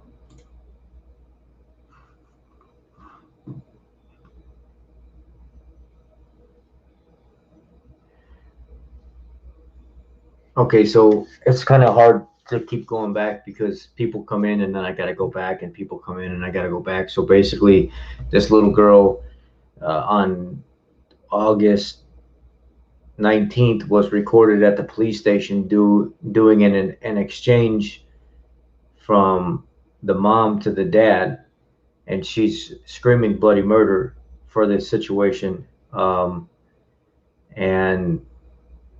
the video footage shows that the daughter is terrified and doesn't want to go with the father at all. I mean, she's screaming bloody murder. And what ends up happening is the father doesn't really look like he has any emotion in his face at all when this child is so super terrified of going with him. And we're trying to figure out why. We're trying to connect the dots. It's not making sense, because based on what I'm seeing on social media, the father has a very caring, loving relationship with her. He's done nothing but post very positive things about her, but the terror that was in this child's body and how he was fighting the father and the mother, she did not want to go with him. Something was wrong with the situation, and there was some kind of abuse that's been escalating. A lot of people are saying this is phony. See, now, because I'm going back through everything again, all kinds of people are dropping now because I'm re-explaining myself. I think they're tired of hearing me re-explain myself. So the situation is it's odd because I don't know exactly what's going on, and I'm trying to figure out by looking at all sides of the story what the situation is. Because why does the daughter want to stay away from uh, the father that bad? Something has happened, and when the dad came in to receive the child, he's seen the type of environment that she was having to deal with. Oh, it's fine. I mean, it's gonna happen, but when you're in the middle of a video and you're an hour and 48 minutes in, sometimes it's difficult to go back and have to try to cover everything again. If you see, you can look up a few comments and you'll see Alpha Cody. I explained it to him as well. And if, if I had, if this channel was bigger and I had 500 people on here, it would be impossible to do that. But it's so small now. I only have like 4,000 people on this channel, and nobody's going to be up at 1 o'clock in the morning listening to some guy talk about child abuse other than you fine people. So we're trying to make the connection here. I'm trying to make the connection here on why this child feels so rough about going back to the father. And the odd thing is that the father seems like he's really genuine and cares for her, and every single post, every single picture, it seems like he's very genuine about dealing with her and stuff like that. Everything's about my heart, my love, my world, all these types of things. So far, what I'm seeing at face value is at face value. Now, I'm not judging. I can't judge anybody because I don't know what's going on. I actually had the grandma or whatever. I think it was the grandma that runs the actual YouTube channel, Save Sophie, not Save, Save Sloan. I responded in a text to her on there saying, hey, I would love to talk to you. I kind of do videos on all this stuff, and I like to talk about this stuff because I'm a child abuse victim, and I like to spread awareness about it. Will you please email me? And I sent my email to her, and she responded. So I'm expecting an email at some point, but that probably won't be until sometime tomorrow, especially if it's the grandmother that's running the page, and she's got to relay it to her daughter to get a hold of me. So now we're at the point where we're trying to do our investigation, us as a collective, to try to figure out what we see without letting social media corrupt our mind. You can go to let's go to the page that's actually for her and see what they have to say. And everybody has an agenda with this. That page is specifically tailored to Sloan, and they don't want you talking about him there, posting his picture there, or anything that has to do with him there. They're very upfront about that. So now we have to break apart this and try to figure out what our conclusion is based on what we see, what's available to us that's been given to us. So now let me see here. Let me go back here.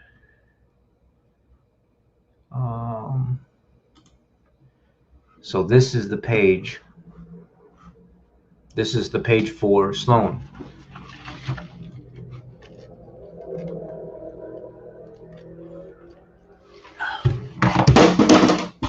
Apologize.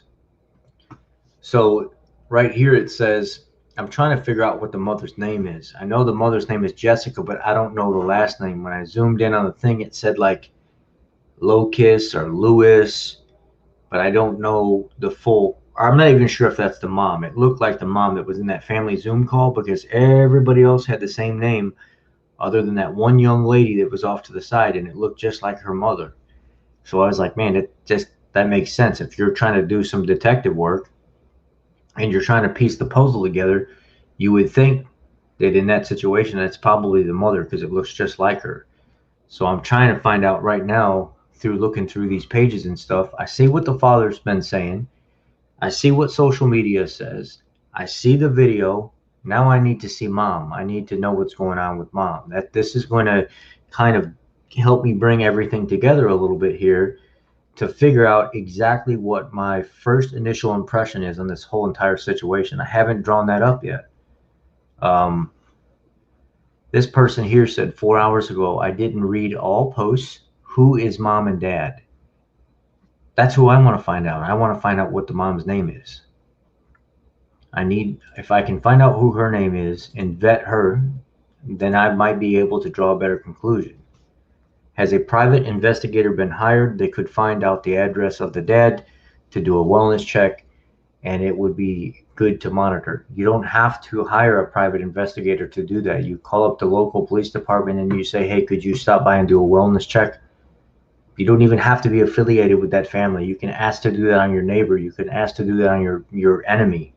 Doesn't matter. They will stop by and they'll say, hey, somebody was worried about you, which wanted to check in on you. You don't have to be a private investigator for that. The court date for custody is in 5 days, so it might take longer to get that set up, and it would be just wait. So the court date's actually like, what is it? The court date's set for 9/8. It's 9/5. So we got 3 more days, and they're gonna have court for custody.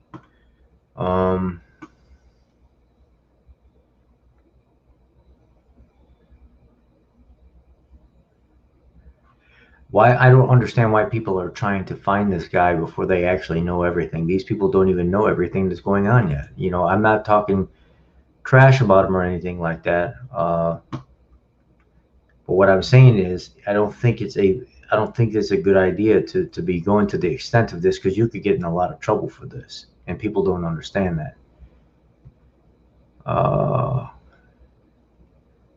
I feel like these should be answered tomorrow when the group does private or goes private. Since it's public, they can see. Why would it take a day for the page to go private?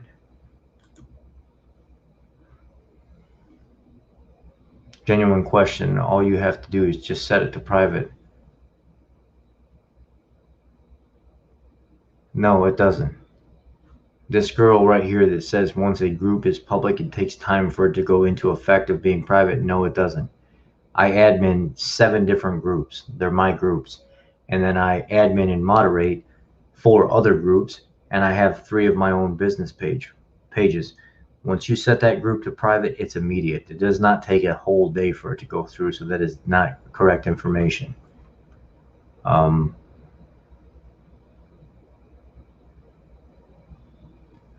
So see, this girl right here called her out and said, I just went and created my own page because I was conflicted with the information that you were giving me. I can set it to private in a second. And that's exactly what I told you guys. That there's a lot of people that talk on the internet, and they think they know things, and they feel like they know things because it's an educating type power to them, and they actually don't know what they're talking about. And those are the people that I typically call out because they're just full of bad information.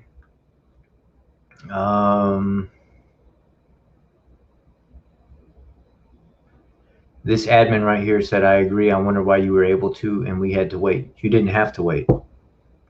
You're not doing it correctly, or you never did it. That's the only way that works. That's the fact.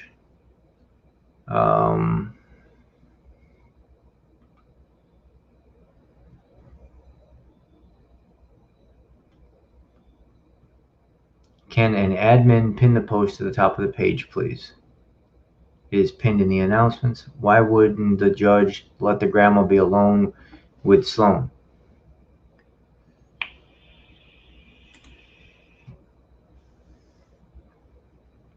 Because Dad said she was influencing and confusing her, so the judge that has not even listened to Mom or her lawyer just agreed to not have her alone around Sloan. Holly Burris Chantal answered your question below.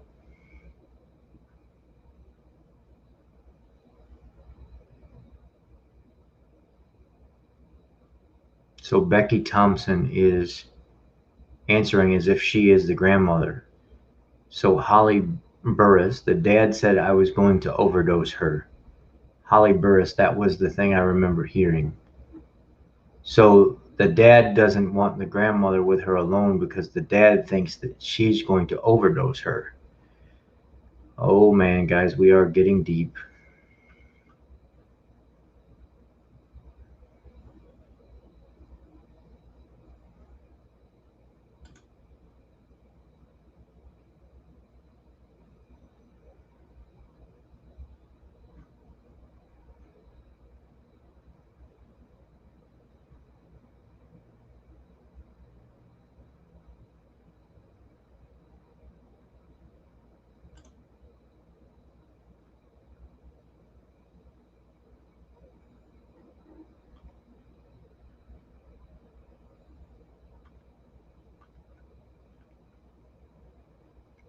I didn't read all posts. Who is mom and dad?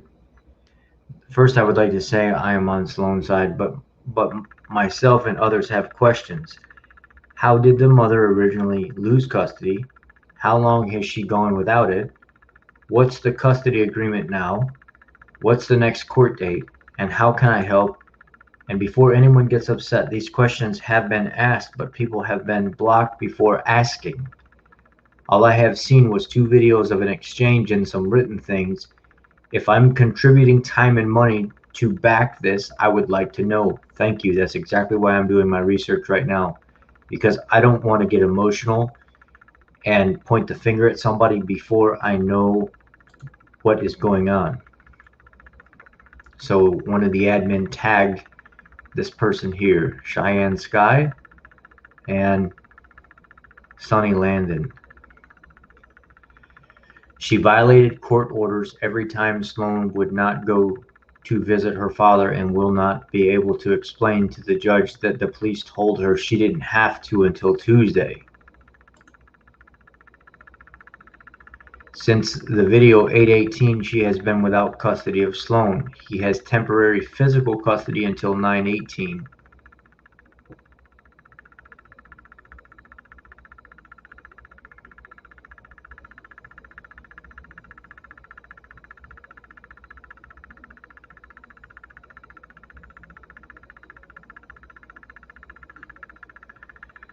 What can I do? Let's click on that and see what it says. I don't know if it'll bring. No, I'm gonna have to share that with you guys. Stop screen share. Let's go look at this what can I do page and see if it helps out. There's a lot of stuff that's not adding up here. It's really not adding up, and that's why I want to talk to the mother.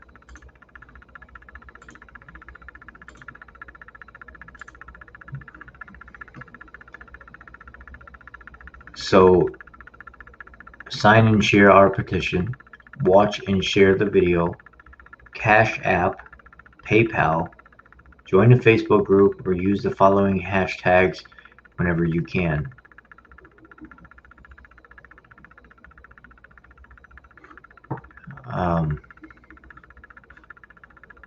I need to know mom's name.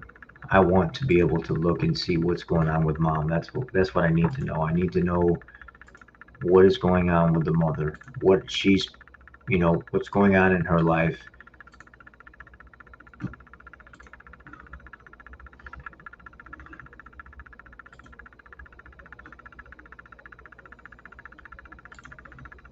I've seen nothing but positive stuff with the father so far. I've seen some people say some bad stuff about the father that say they know him, but everything that I see with her and her face and smiling and stuff like that, other than just the transaction video of transferring custody,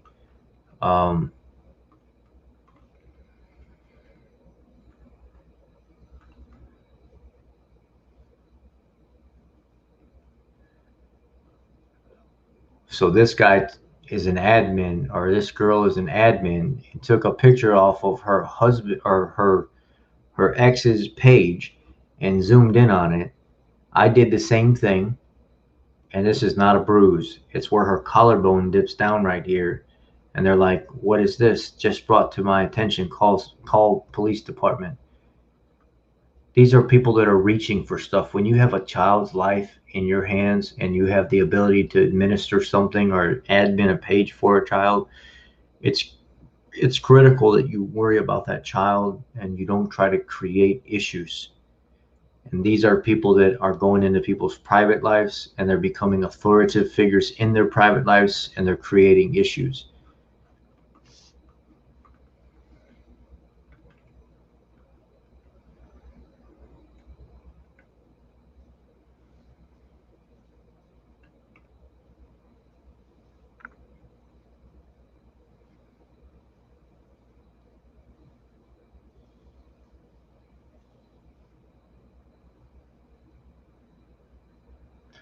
So this girl here says that Sloan is claiming that her father is physically abusing her. He hits me in the tummy.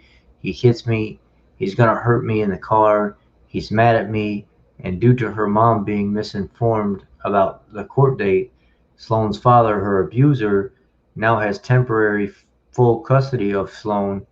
I'm pretty sure the live is still up where she answers the questions. Please, please, please share, no rude comments.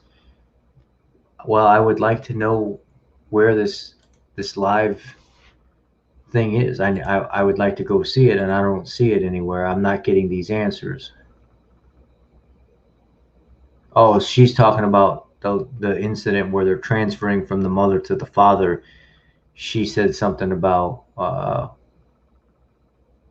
she said something about the father maybe hitting her, but it was so unclear that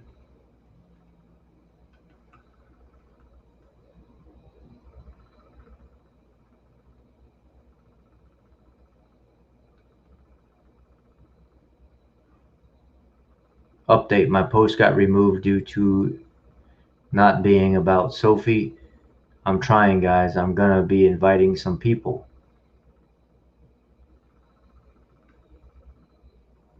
Sophie is another girl. I've already been covering her, so if you missed out on that, go look at my previous or my most recent videos and you'll see everything that I've been finding out about her, including calling CPS, the police department, getting involved with child advocacy out in Texas, trying to figure out as much as I possibly can.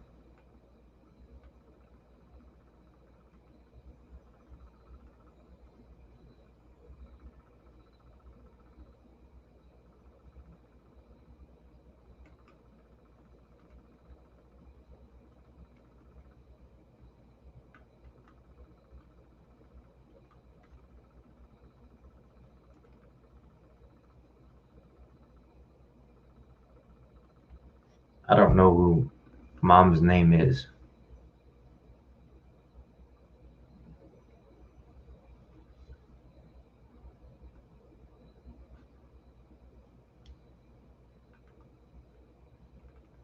Yeah, this is not doing anything for me here.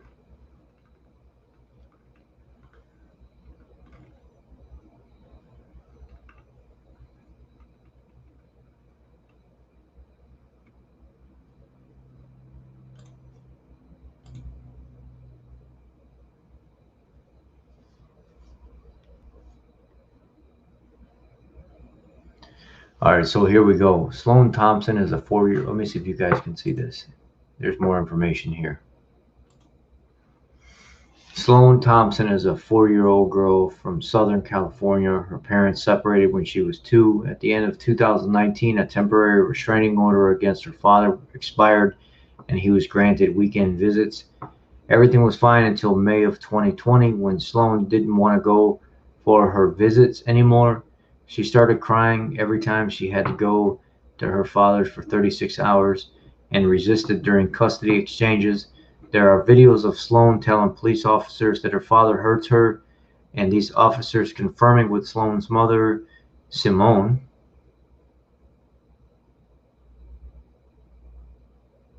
that she does not have to go. The court orders for custody specify Sloan is not to be physically forced to go to either parent, which brings us to this heartbreaking video.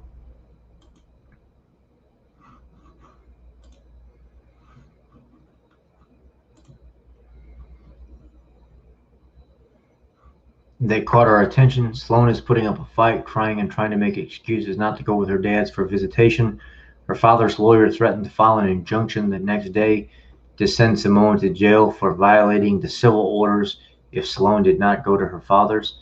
Simone had to force Sloan physically while she was screaming and asking for help and literally rip her daughter's fingers off of her shirt or go to jail and lose the ability to fight for Sloan at all. We want Sloan to be safe. Her allegations need to be investigated thoroughly, and she must not be failed like so many other children. I agree with that 100%.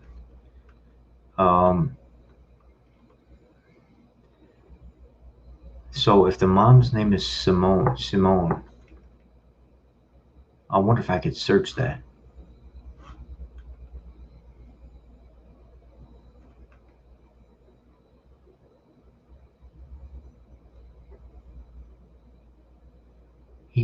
He has 2 Facebook accounts. The last posted of Sloan was 3 days ago. They were at the beach, and it seems they are staying at an Airbnb and won't be leaving till the 8th. That's what it at least says in his comments in the picture.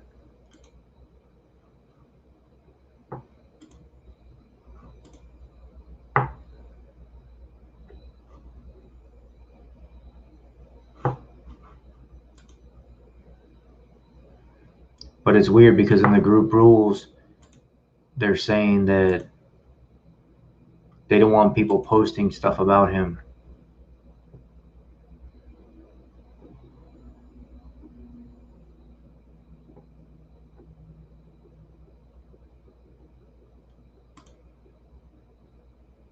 This was them at the beach. I seen that on his.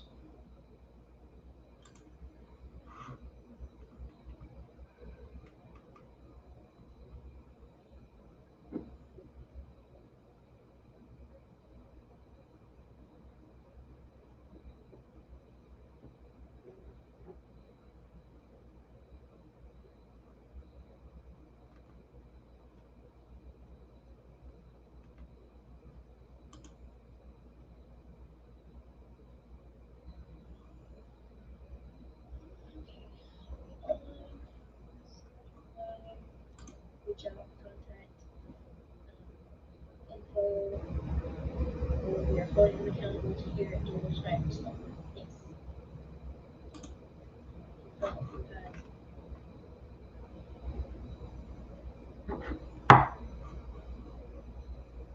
Becky Thompson, I think she's the grandmother.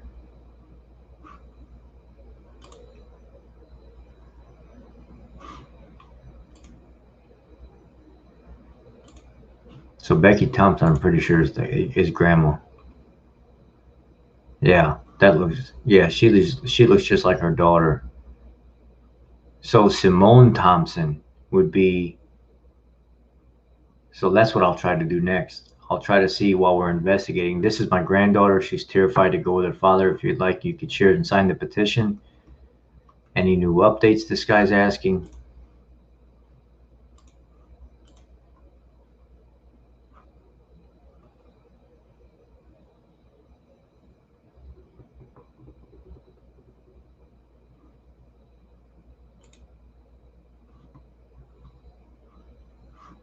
So there's supposed to be some kind of update that they're going to do tonight.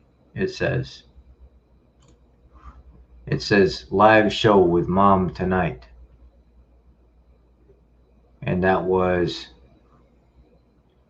5 days ago.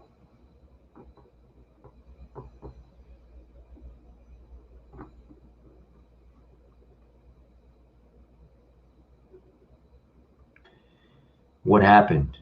She's been made to go with her dad, and she's been saying since May that he hurts her. Nobody will listen to her.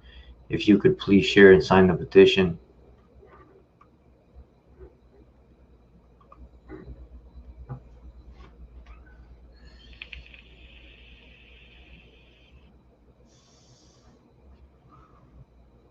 So this girl here is one of the admin there that I think started the group. And then I don't have a group for her. I didn't realize that I could do that. So it was just recently that they did that. They started the group. This is a GoFundMe for her. Becky Thompson, thank you. I wanted to make sure it was set up by family or the mother. Too many sick people who will profit off of this stuff and never give money. Bring Sloan home.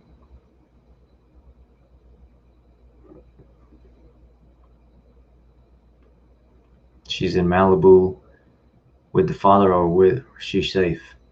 Keep her. Don't give her back. Call the police until they listen. The police were there when the mom had to give Sloan to her father. If Sloan's mother did not hand her over, she would have gone to jail. That's not even true. A lot of these people don't even explain this stuff correctly. The police were there when the mom had to give Sloan to her father, but his attorney said that if they didn't make the exchange, that he would file for injunction charges, which then maybe something would have happened, but she wasn't going to go to jail right then and there for saying no. She, according to them, were given the right to say no. But the attorney of the father said that he's going to file injunction charges if they didn't do it, even though it was a right given to them. Yes, her grandma is the one who posted it. Becky, you should probably search his profile on Facebook so you can at least show your daughter pictures of her daughter. I did look at the posted one below and I did share it with her. My heart hurts for you all. I hope everything works out soon. And this is the one posted below from him. She's opening this big giant present or whatever. I mean, this just recently, like today or yesterday.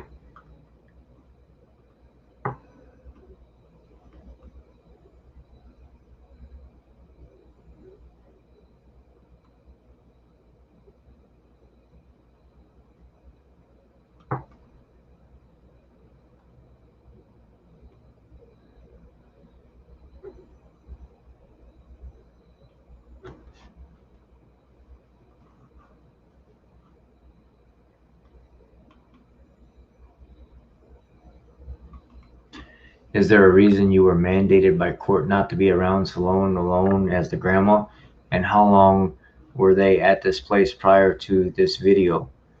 Well, to answer Ashley Owen's question, Becky said on the Sloan Bring Home Sloan page that the father made accusations that he was afraid that the grandmother was going to overdose the child. And even though they said it wasn't true, that's what the father said.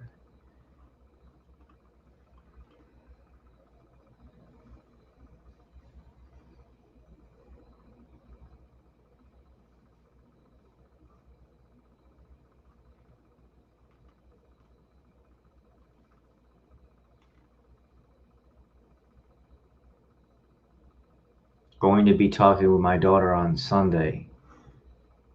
So they just had this conversation.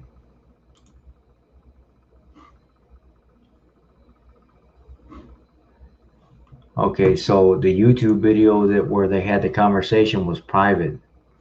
So you had to be invited to it, or somebody had to share the link with you in order to figure out what the grandmother and the mom was talking about, or else you weren't going to be able to actually be part of that conversation. Which, I mean, I'm just going to speak out of honesty. With making your business public and asking for financial assistance from people, which is your right to do, and I support that. When you have this conversation and people are looking to mom to answer questions, I'm sorry, but this shouldn't be a private conversation. This should be something that's also open to the public to click on and listen to what mom has to say as well. So I don't like how this is hidden. That's just my personal opinion. See, even this person right here, the video shows as private. It's just not something that you would think would be set as private, because everything else has been made public.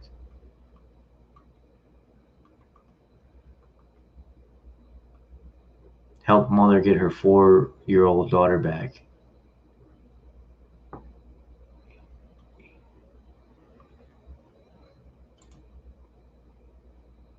Yeah, see, again, not another private video. They reposting it, but they have it set as private instead of actually uploading it as public.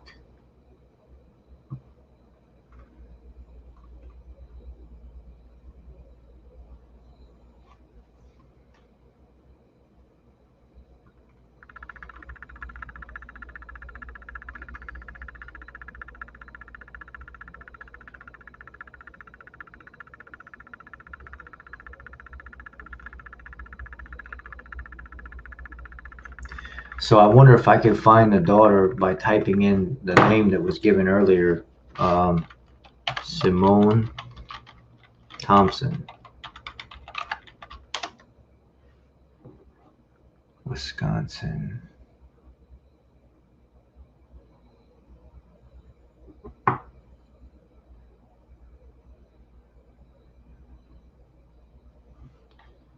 What if I did Simone Thompson Sloan?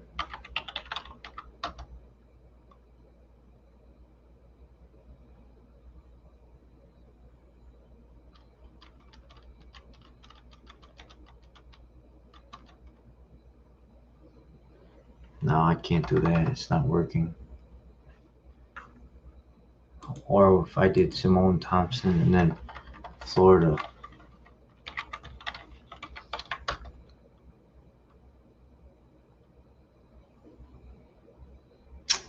Dang it, man.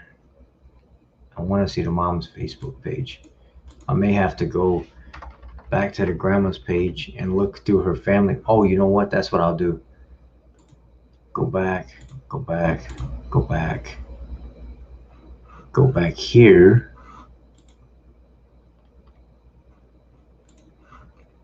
Go back here and click on grandma's friends. Friends. Oh, she's got her friends set to private. Go back to her timeline and then maybe click here and look for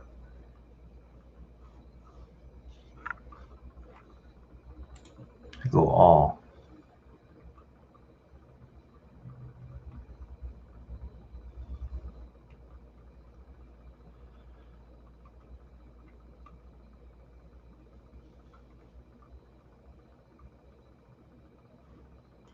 That's not it.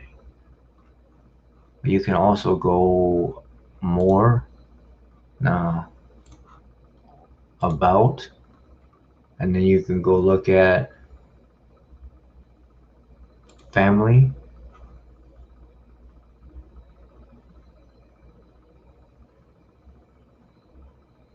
That must be one of her kids, but if I go here,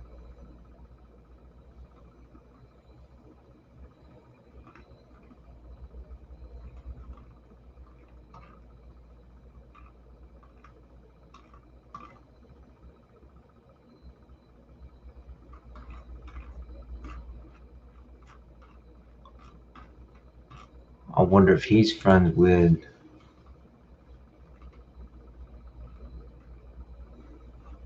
no friends to show.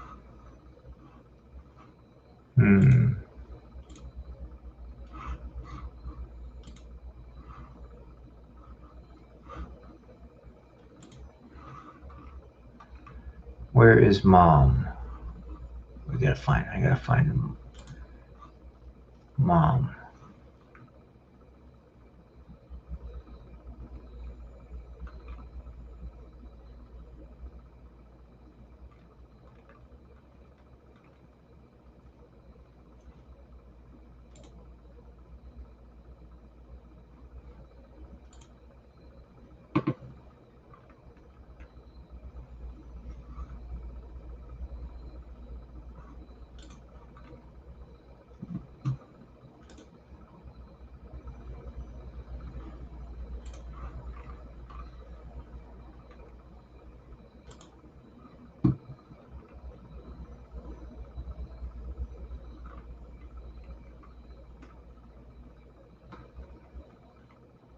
Here's the Thompson right here. And then friends.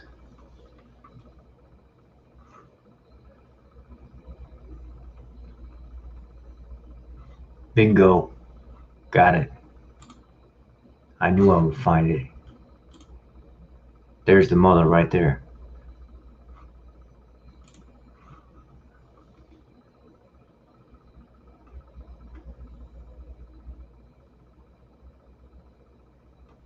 So she don't have nothing posted on here.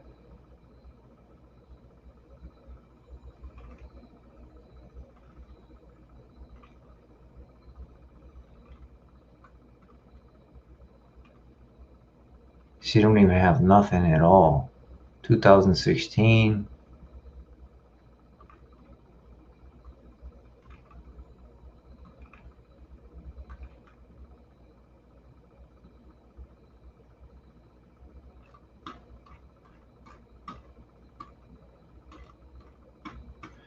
So the mom's from Ohio, the family's from Ohio, the dad's in Florida or Malibu or something like that. The grandma's in Ohio. Says she's in a relationship. Who is she in a relationship with? Simone Thompson. Who clicked on this?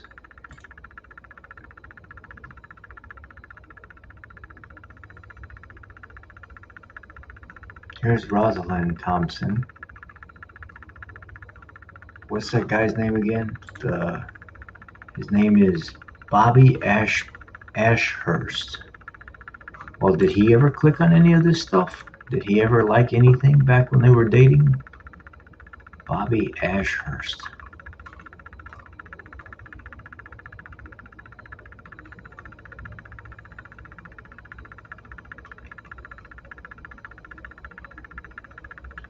Okay, no.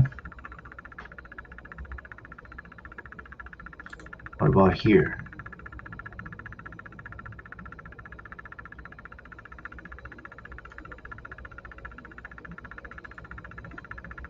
All?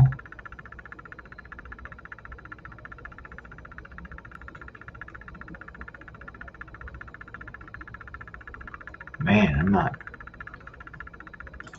Something don't seem right here.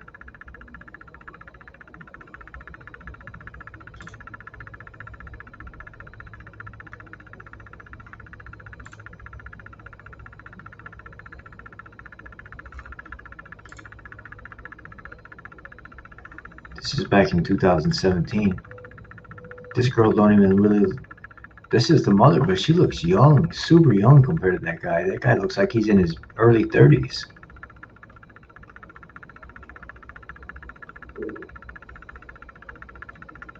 Simone Thompson. There she is again. Huh. Something is not sitting right with me here. Something is not sitting right with me at all. Megan Thompson. I don't. Do people like their own posts? Do people click on their own posts and like them? Because I see her liking her own stuff a lot.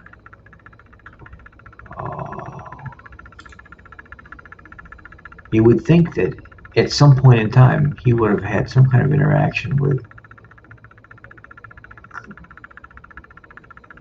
Bobby Ashurst. There's like nothing on this profile at all from him. It's nothing but pictures.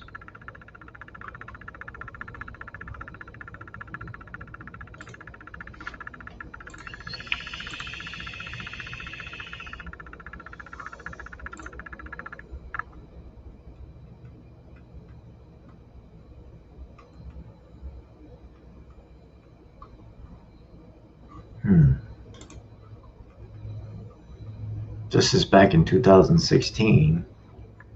2016.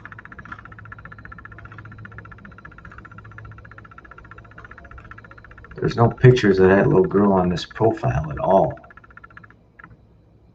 None. I don't know, maybe she stopped using?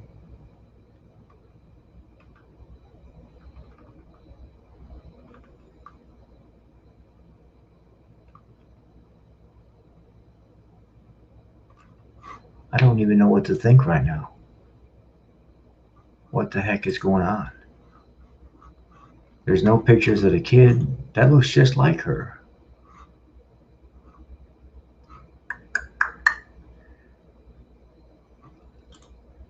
Let me go back to the grandma's friends.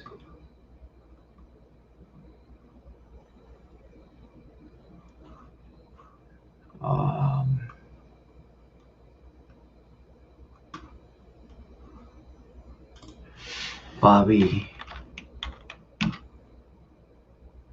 There's no Bobby here. Ash. There's no Ashurst here. This is confusing.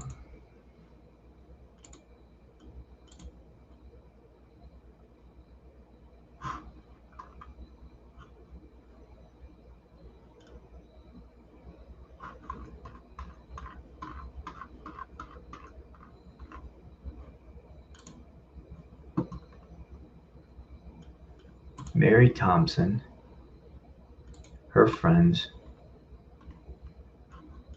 works at the Krusty Krab, huh? There's Simone. This is the one that they keep referencing in the stories.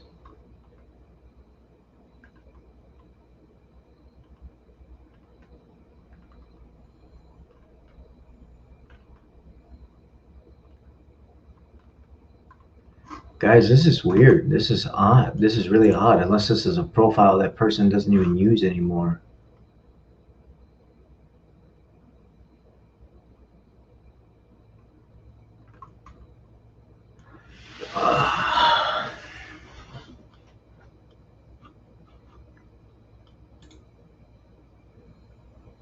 Hmm.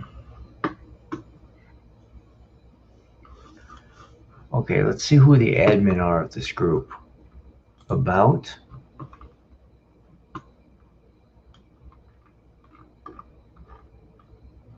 Okay, see all.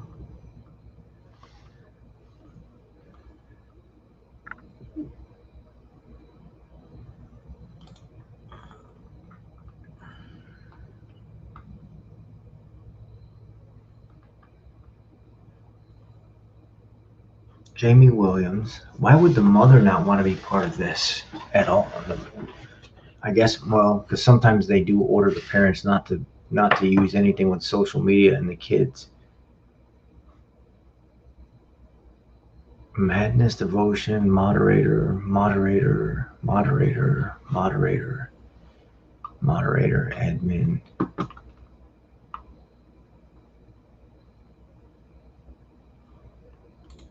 Let's see who this is.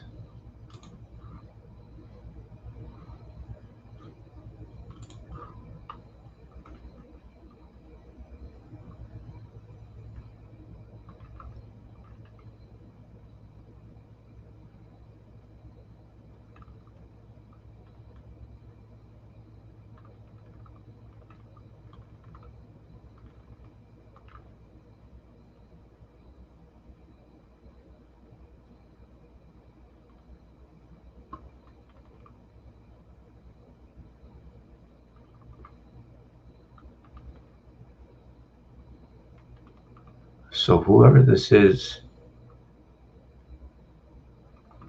they're an they're an admin for this group, but they haven't posted one single time about Sloan on their personal page.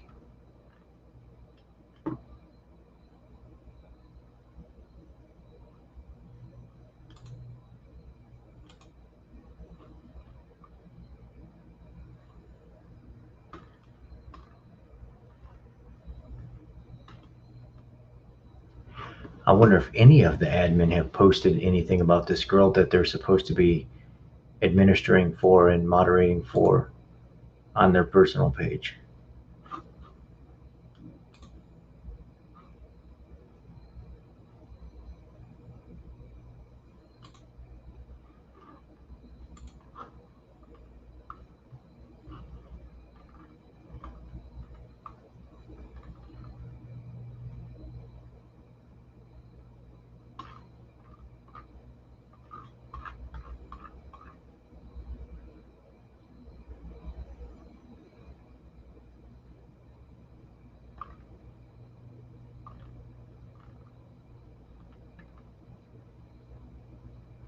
This is July of 2018.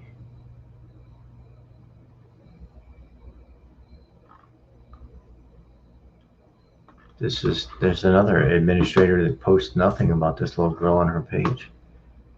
How about this one here?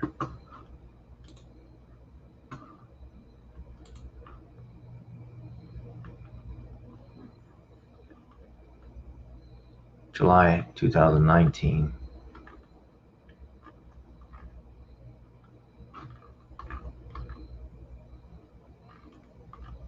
Okay, so this is another admin that doesn't post anything about this little girl on her page.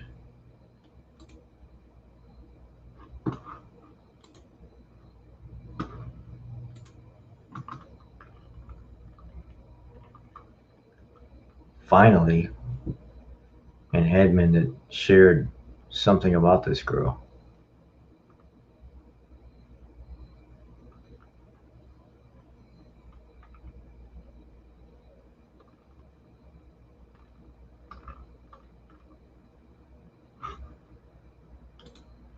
check. Chantel Price.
Okay, I gotta be done for tonight. I can't.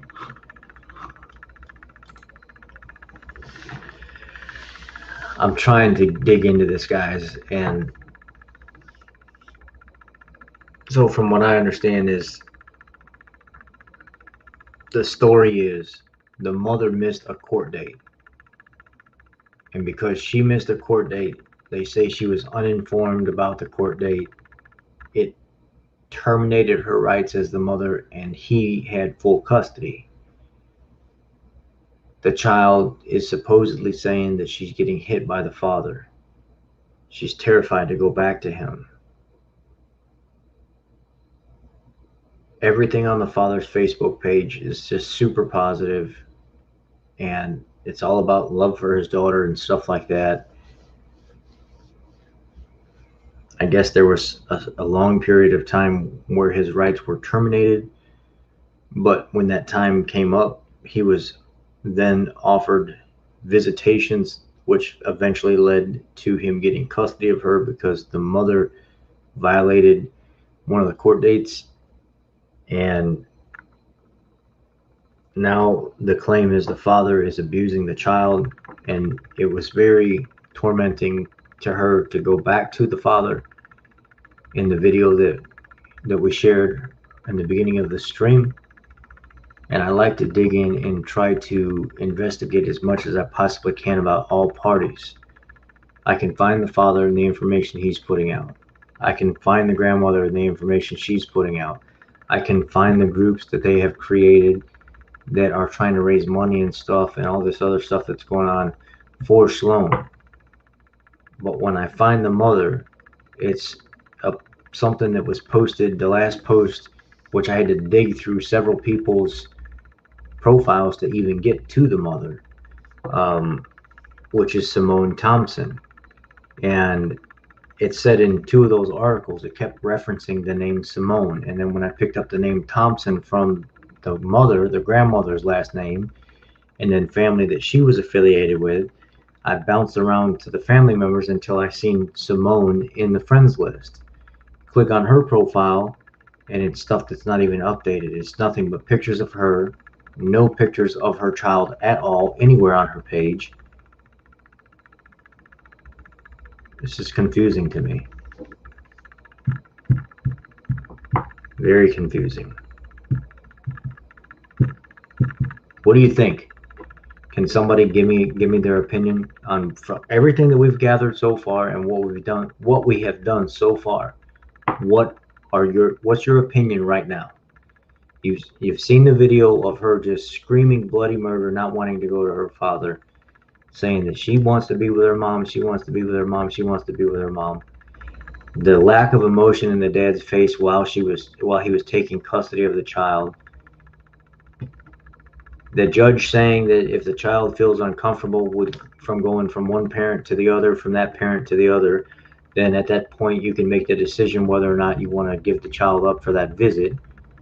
I've never seen anything put in place like that. I've never seen a judge give a single parent the rights to say, because of how uncomfortable that child feels, they're not going to go with you this weekend. If we look at the case of Sophie Long from Texas, it was the same situation. The transfer had to be made.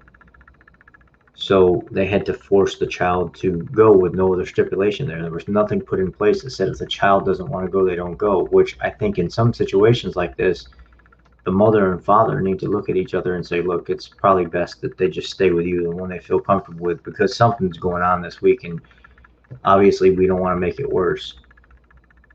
But each one of these situations, I've yet to see a judge actually say, oh yeah, the person that has sole custody, or the father, which has primary custody, why would the mother have the option to say, I don't want to transfer the child to you, even though you have temporary full custody until 9/8 of 2020? It just, there's a lot of stuff that's not adding up. There's a lot of stuff that I feel like we're not being told.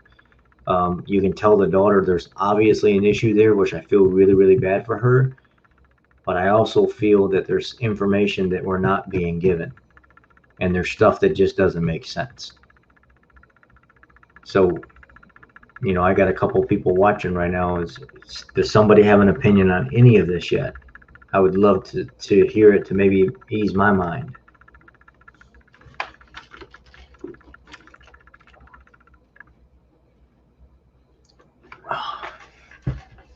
It's a little crazy, man. It's just,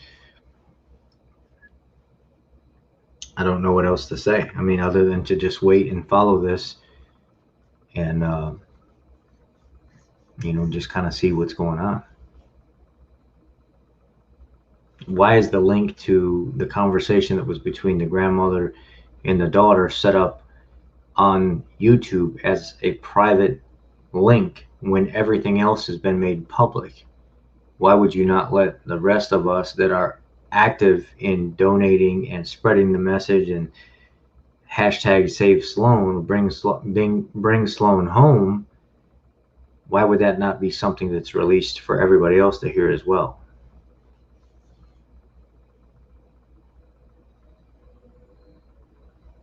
Why am I not seeing the daughter like any of the mother's stuff, comment on any of the mother's postings?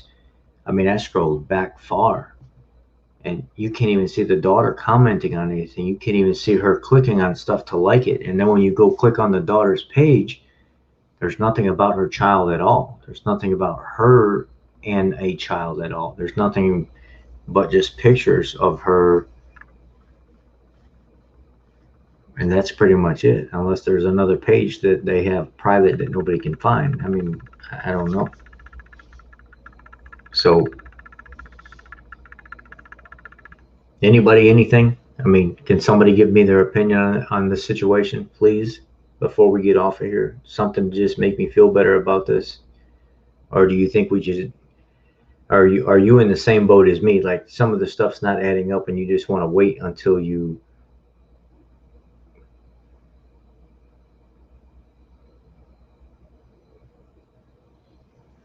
I don't know this situation. I mean, people are saying, or the sister of the mother said that he seems to be an abusive person.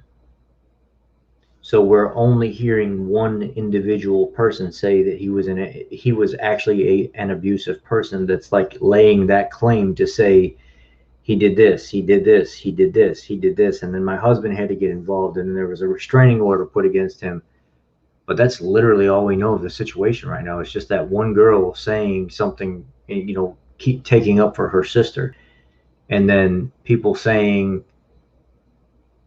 that they clearly hear Sophie in the video say that the dad hits her. So I can see how, you know, it's legit, it's true.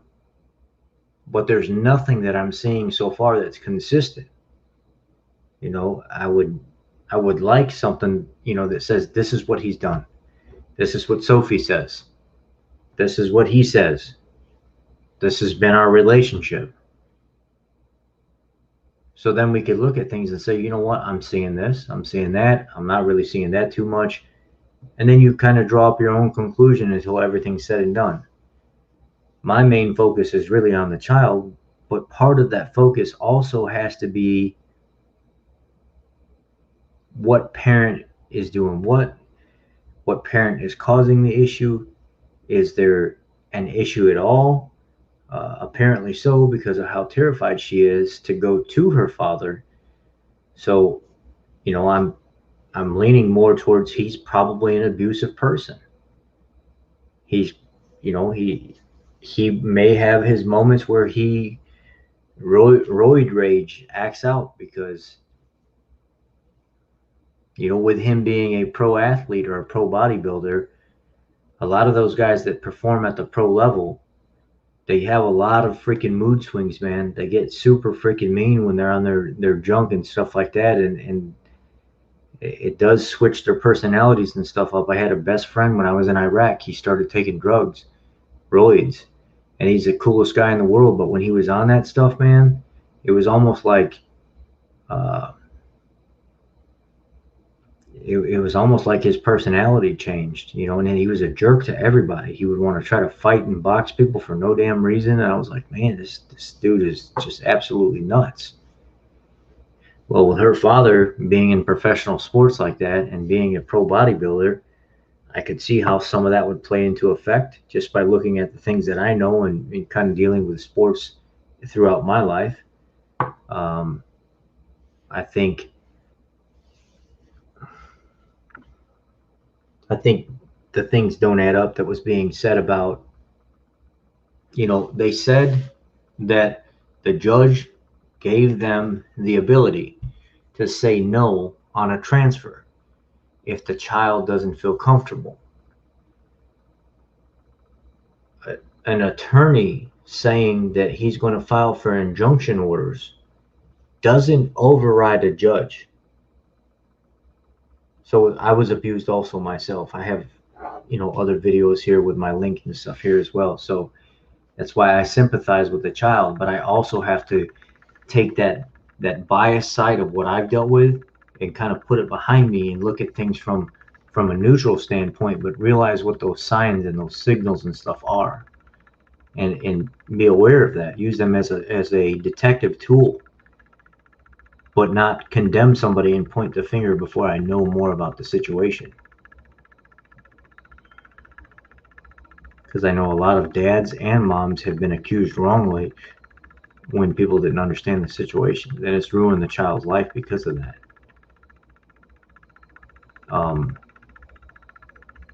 But here's the thing that doesn't make sense, though, and I think you can probably agree with me. How many times do we see people say, "Oh, the judge said if the parent felt that it wasn't necessary to transfer the child because of an emotional reaction or something not being safe, and it just wasn't good for the child, then there was no need to do it." Well, if the exchange was taking place, and the reason for not keeping the child as the mom was she was afraid that his attorney was going to file injunction orders against her, but the judge said it was legit that you could, if there was a situation like the one that happened, keep the child and there would be no harm, no foul until the custody court date. Well, then what was wrong with doing that?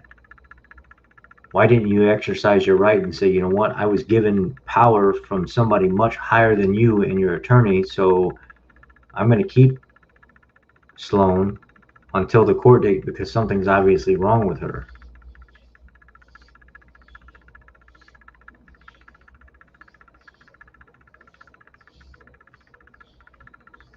And why aren't we hearing from mom? Why are we hearing from grandma? We should be hearing from mom. Mom should talk to us about something or write something up or have grandma write something up for her. I think that would be a good thing. But then have this conversation about answering questions, and it's on YouTube, and there's a private link you got to go to because it was set to private, so we can't even hear what's being said. But yet the rest of the public's good enough to donate and GoFundMe and spread the message and stuff like that. Well, then I think you should at least let everybody else hear what the conversation was about so we can get some answers to our questions also. That's just me. I'm trying to critically think right now, but without being overcritical, and then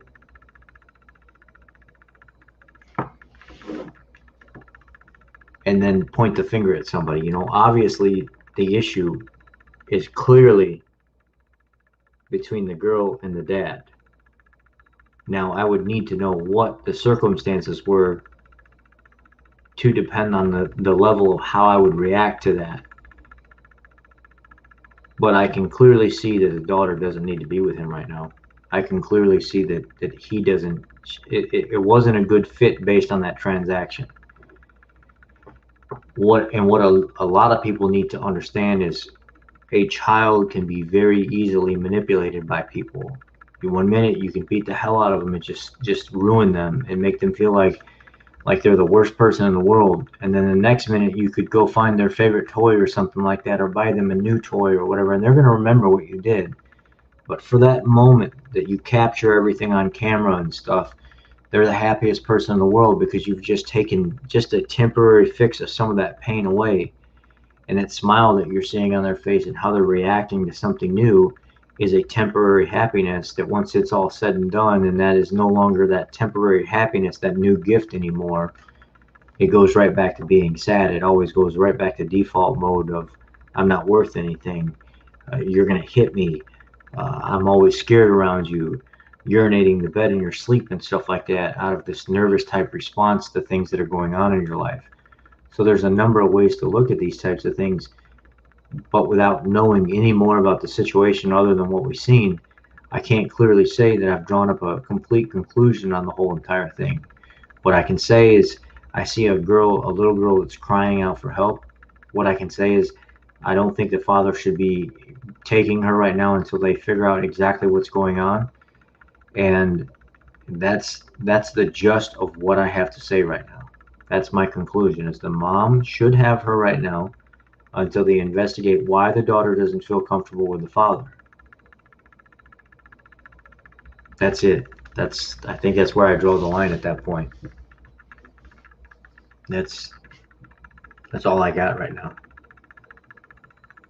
There's just a lot of question marks, a lot of things that were not answered tonight during digging into this whole entire story and pulling up the family members in the private group, which after the private group finds out about this, that I did about this whole video and stuff like that, they're probably going to kick me off the group because it clearly says not to go to his page and do videos and stuff like that and post stuff. Well, if they see their group and the family members and everybody else tied up into this video, they're probably going to boot me off of it. But we'll see. We'll just have to take that chance. That's a chance. That is the chance that you take when you're trying to get people good, honest information that regular social media is not going to do.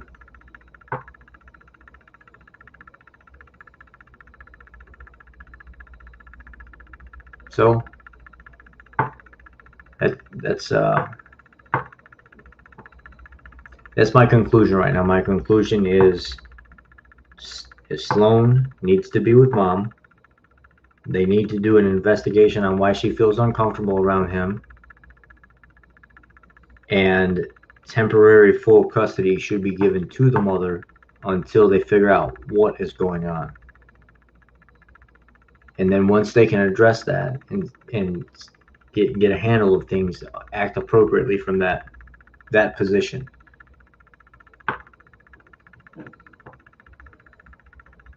But there are some disclaimers I want to put in place here.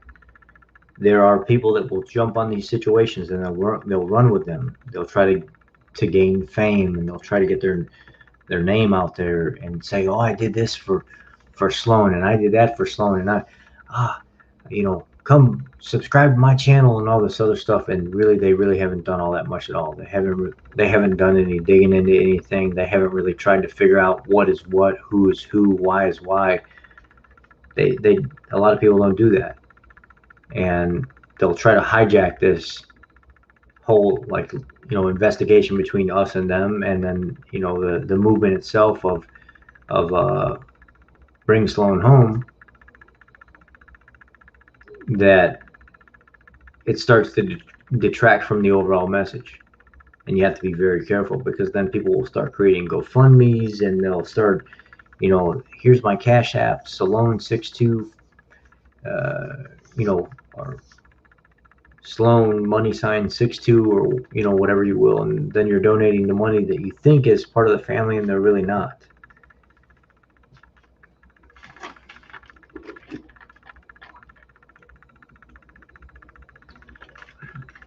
So I don't have any more. That's the end of the video tonight. I'm gonna do another video talking about Sophie. I've seen a bunch of postings pop up all over the internet, kind of like while we were ciphering back and forth. From what I gather, Sophie is back home with the dad now. There was a reporter from Channel 27 News that actually did go cover it and took pictures with the family, and the father actually receiving his kids back instead of them being with the mother. And that's something that's going to be exciting for us to talk about, a good positive outcome of us pressuring with social media so much and talking about this, that it woke a lot of people up. And then taking the evidence that was put in front of us and spreading it all over the place, and now people are like, oh crap, if I don't do something about this, we're going to have problems.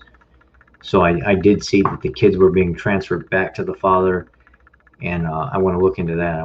I'm excited about that, to hear a good outcome of those children being back with their dad instead of with the mom, where the boyfriend was hurting the youngest daughter, touching her in her private parts and stuff like that, just like she was saying in the video. So let's get off of here. Let's be done with all this deep investigation we were doing, going and stalking people's Facebook pages and everything else. And we'll do this again sometime tomorrow night, tomorrow evening, and maybe I'll do it first thing in the morning, just to kind of get it out there, something happy for people to wake up to and be like, oh, it's so awesome, or whatever, she's back with her dad, which that makes me super happy right now. The fact that happened, I love the fact that her father got her back. Okay, guys, I love you all. Be blessed. Have a great night, and I'll see you tomorrow. Thank you.